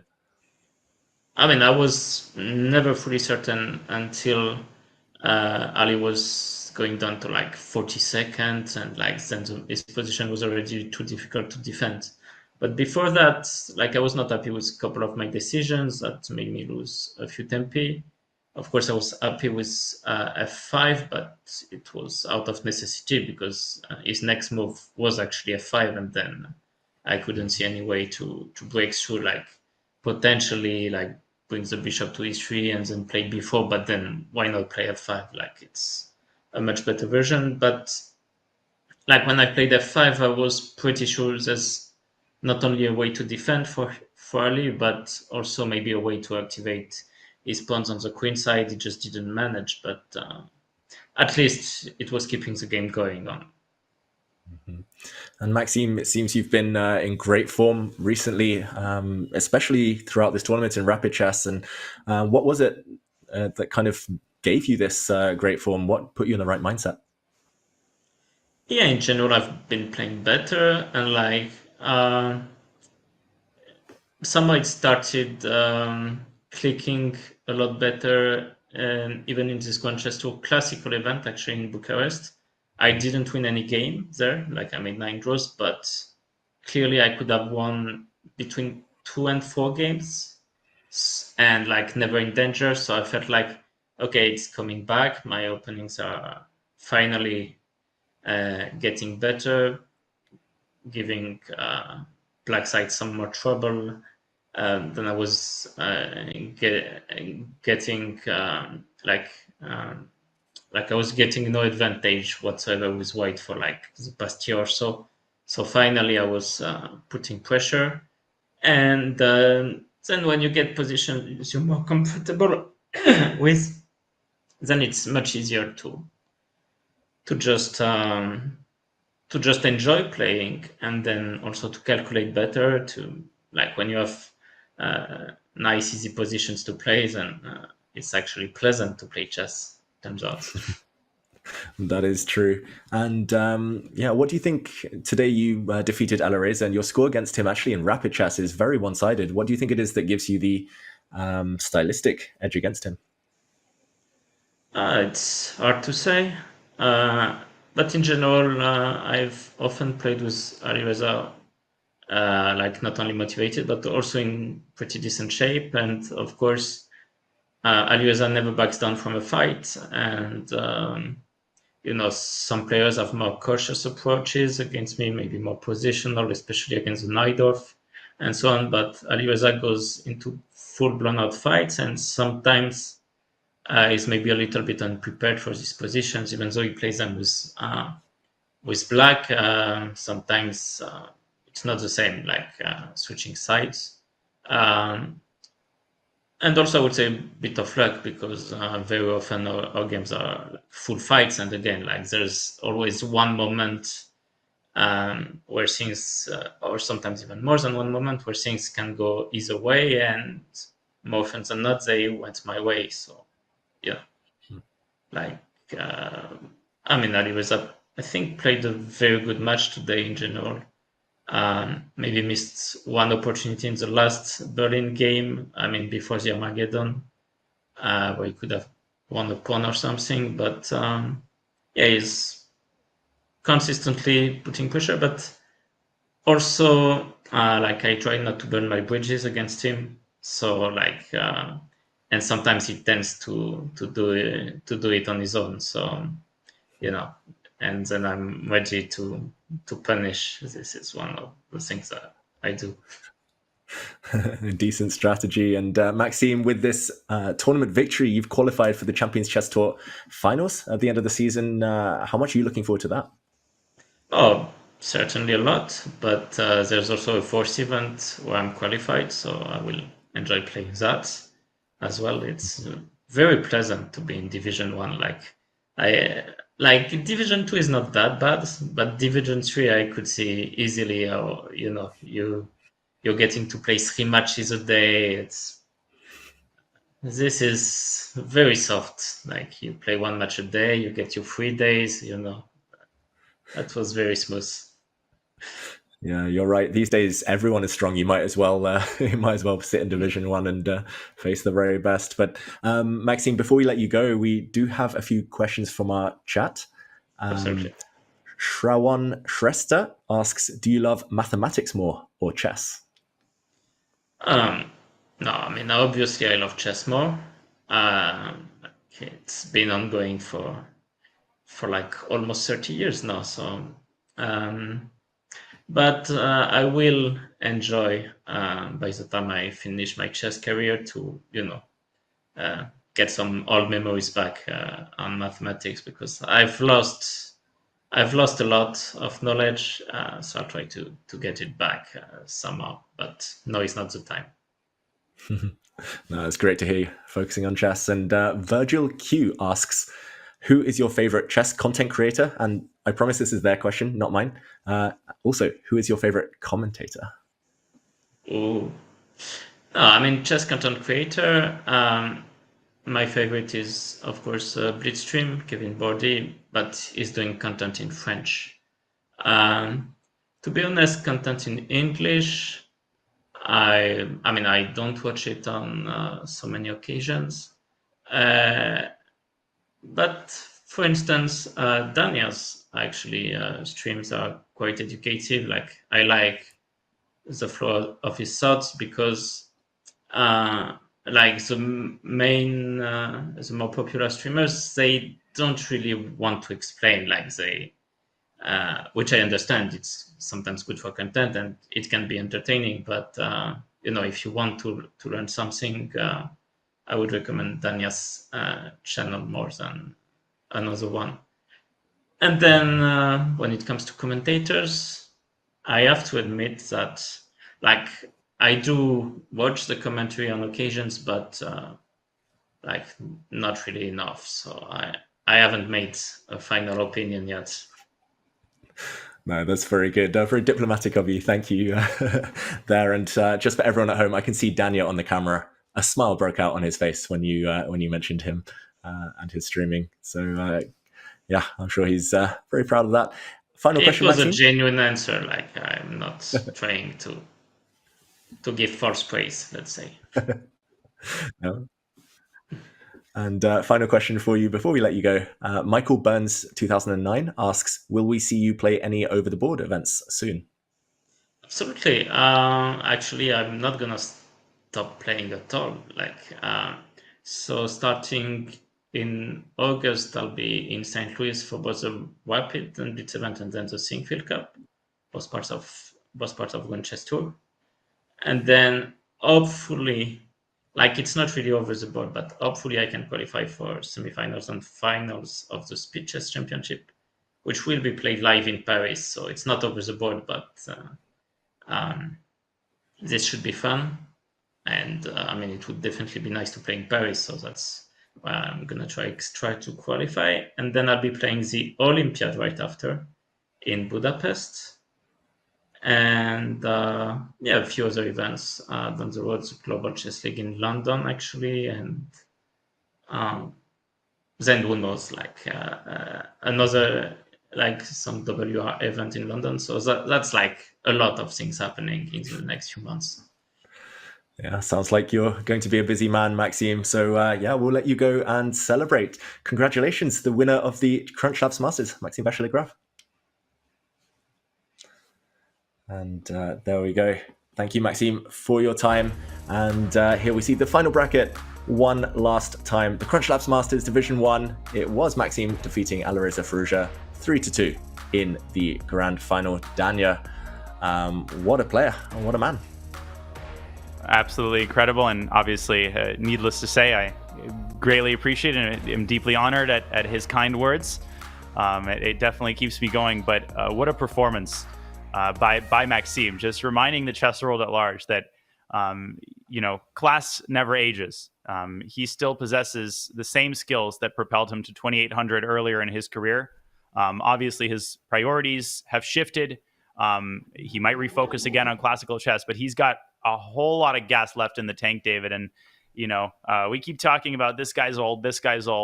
Let's all calm down here and realize that MVL is still in his early 30s. He definitely has gas left in the tank. He's shown the entire sort of set of skills that are required to win a tournament like this. Just an amazing performance. You take your hat off, and it's been a pleasure to watch him win. Yeah, I know he's got a lot of fans out there, and he did them proud. Let's check out the tour standings after this CrunchLabs Masters, the third of 4 legs of the Champions Chess Tour this season. And it looks like Magnus Carlsen has been dethroned from the top of the standings. Alireza Firouzja leaps up, overtakes Magnus, and has earned $70,000 throughout the season. Not too shabby at all. Maxime Vachier-Lagrave in third place, having banked his spot in the tour finals. Danya, some huge names there, as we mentioned, a lot to play for in the rest of the season. Yeah, we've heard of a BLT sandwich, bacon, lettuce, tomato. How about an FNF sandwich? France, Norway, and France atop the tour standings. But, there's quite a gulf between Alireza and Magnus, and some of the players who wish that they are doing better than they are. Fabi and Hikaru, we mentioned at the start of the show, they're going to try to put in a strong performance in the final tour event. At the very least, to make their way onto the left side of the standings into the top 10. But it's been great to see some of the players of the older generation. Alexander Grishuk, he won Division 2. He leapfrogs a lot of players in the standings. Denis Lazovic and Wesley So, quietly, maybe not as bombastically, but he's in number 6. So Vincent Keimer making the top 5 as well. A lot of players to root for, David. So many narratives, so many chapters have already been written. And yet there are so many left to write. And another one will be written in the final tour event. Wow, what a tournament. What a tournament. And I should mention those tour standings are brought to you by Julius Baer, wealth management partners of the tour. So thank you to Julius Baer there. And Danya, final thoughts. I'll pass the floor to you. You are, after all, Maxime Vachier-Lagrave's favorite content creator. Well, those are big shoes to fill. Obviously, it's been a pleasure, as it always is, to commentate this CCT event. You're awesome, David. I think really so fun to commentate with, and such a great partner. I feel very honored and privileged to have the help that I do. Obviously, the SCC starts tomorrow, so I don't get much of a break, and I don't need much of a break because this type of chess fuels me. And it's a feast for the chess fan this month. We have one tournament after another. Maxime will have to gather himself because his next trial awaits him pretty shortly thereafter. But definite big congratulations to MVL. What a final match. What the last couple of days have just been nonstop entertainment. And it's been awesome to have courtside seats. Yeah, perfect words to end on there, Danya. And that just leaves me to say a big thank you to all of our sponsors, as well as our Chess.com premium members. Thanks for everyone for watching and sticking with us here throughout the CrunchLabs Masters. Your support makes events like this possible. And Maxime Vachier-Lagrave, the winner of Division 1 this time. Will he be able to take down the next event, defend his title there? Will Magnus Carlsen come back? We're going to be treated to the Speed Chess Championship in the meantime, starting tomorrow. So don't go anywhere, anyone. We'll be back with more top-class chess action soon. From David Howell, from Daniel Naroditsky, it's goodbye for now. We're back with the third stop of the Champions Chess Tour. I kind of want to see Bishop takes h1 though. Just that would go down in all the chess books forever for history. Oh my god! He didn't see it. Oh my god, it's on the board. This is once in a lifetime stuff. Fabiano on the camera, Robert, smiling. He knows he's...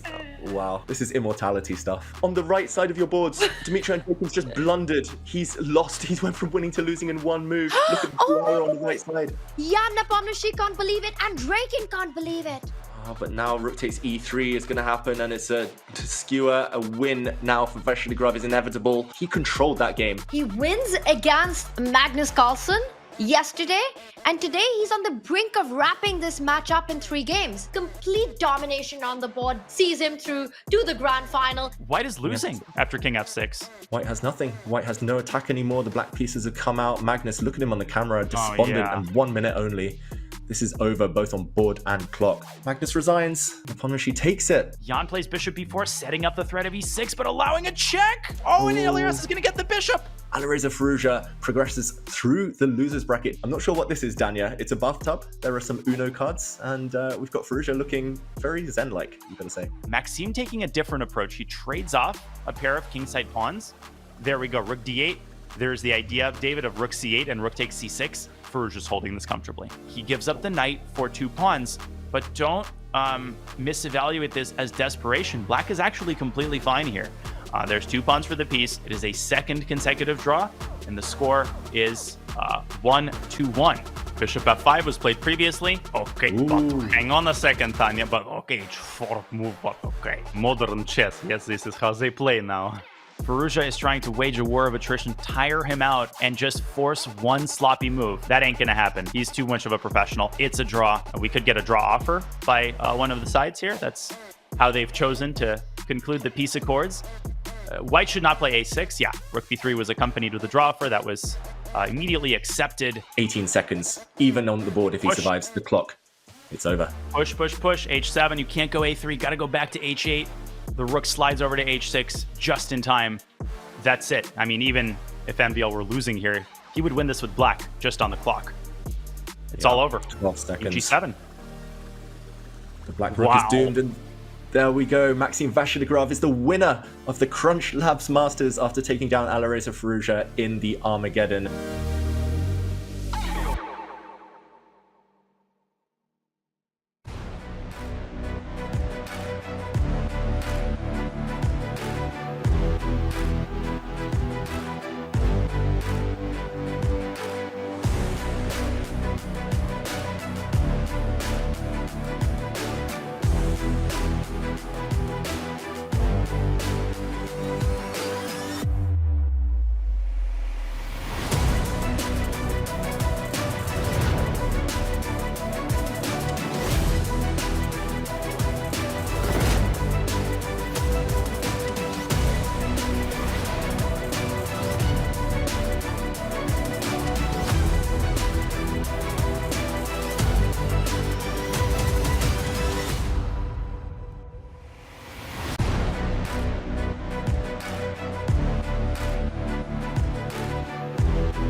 you.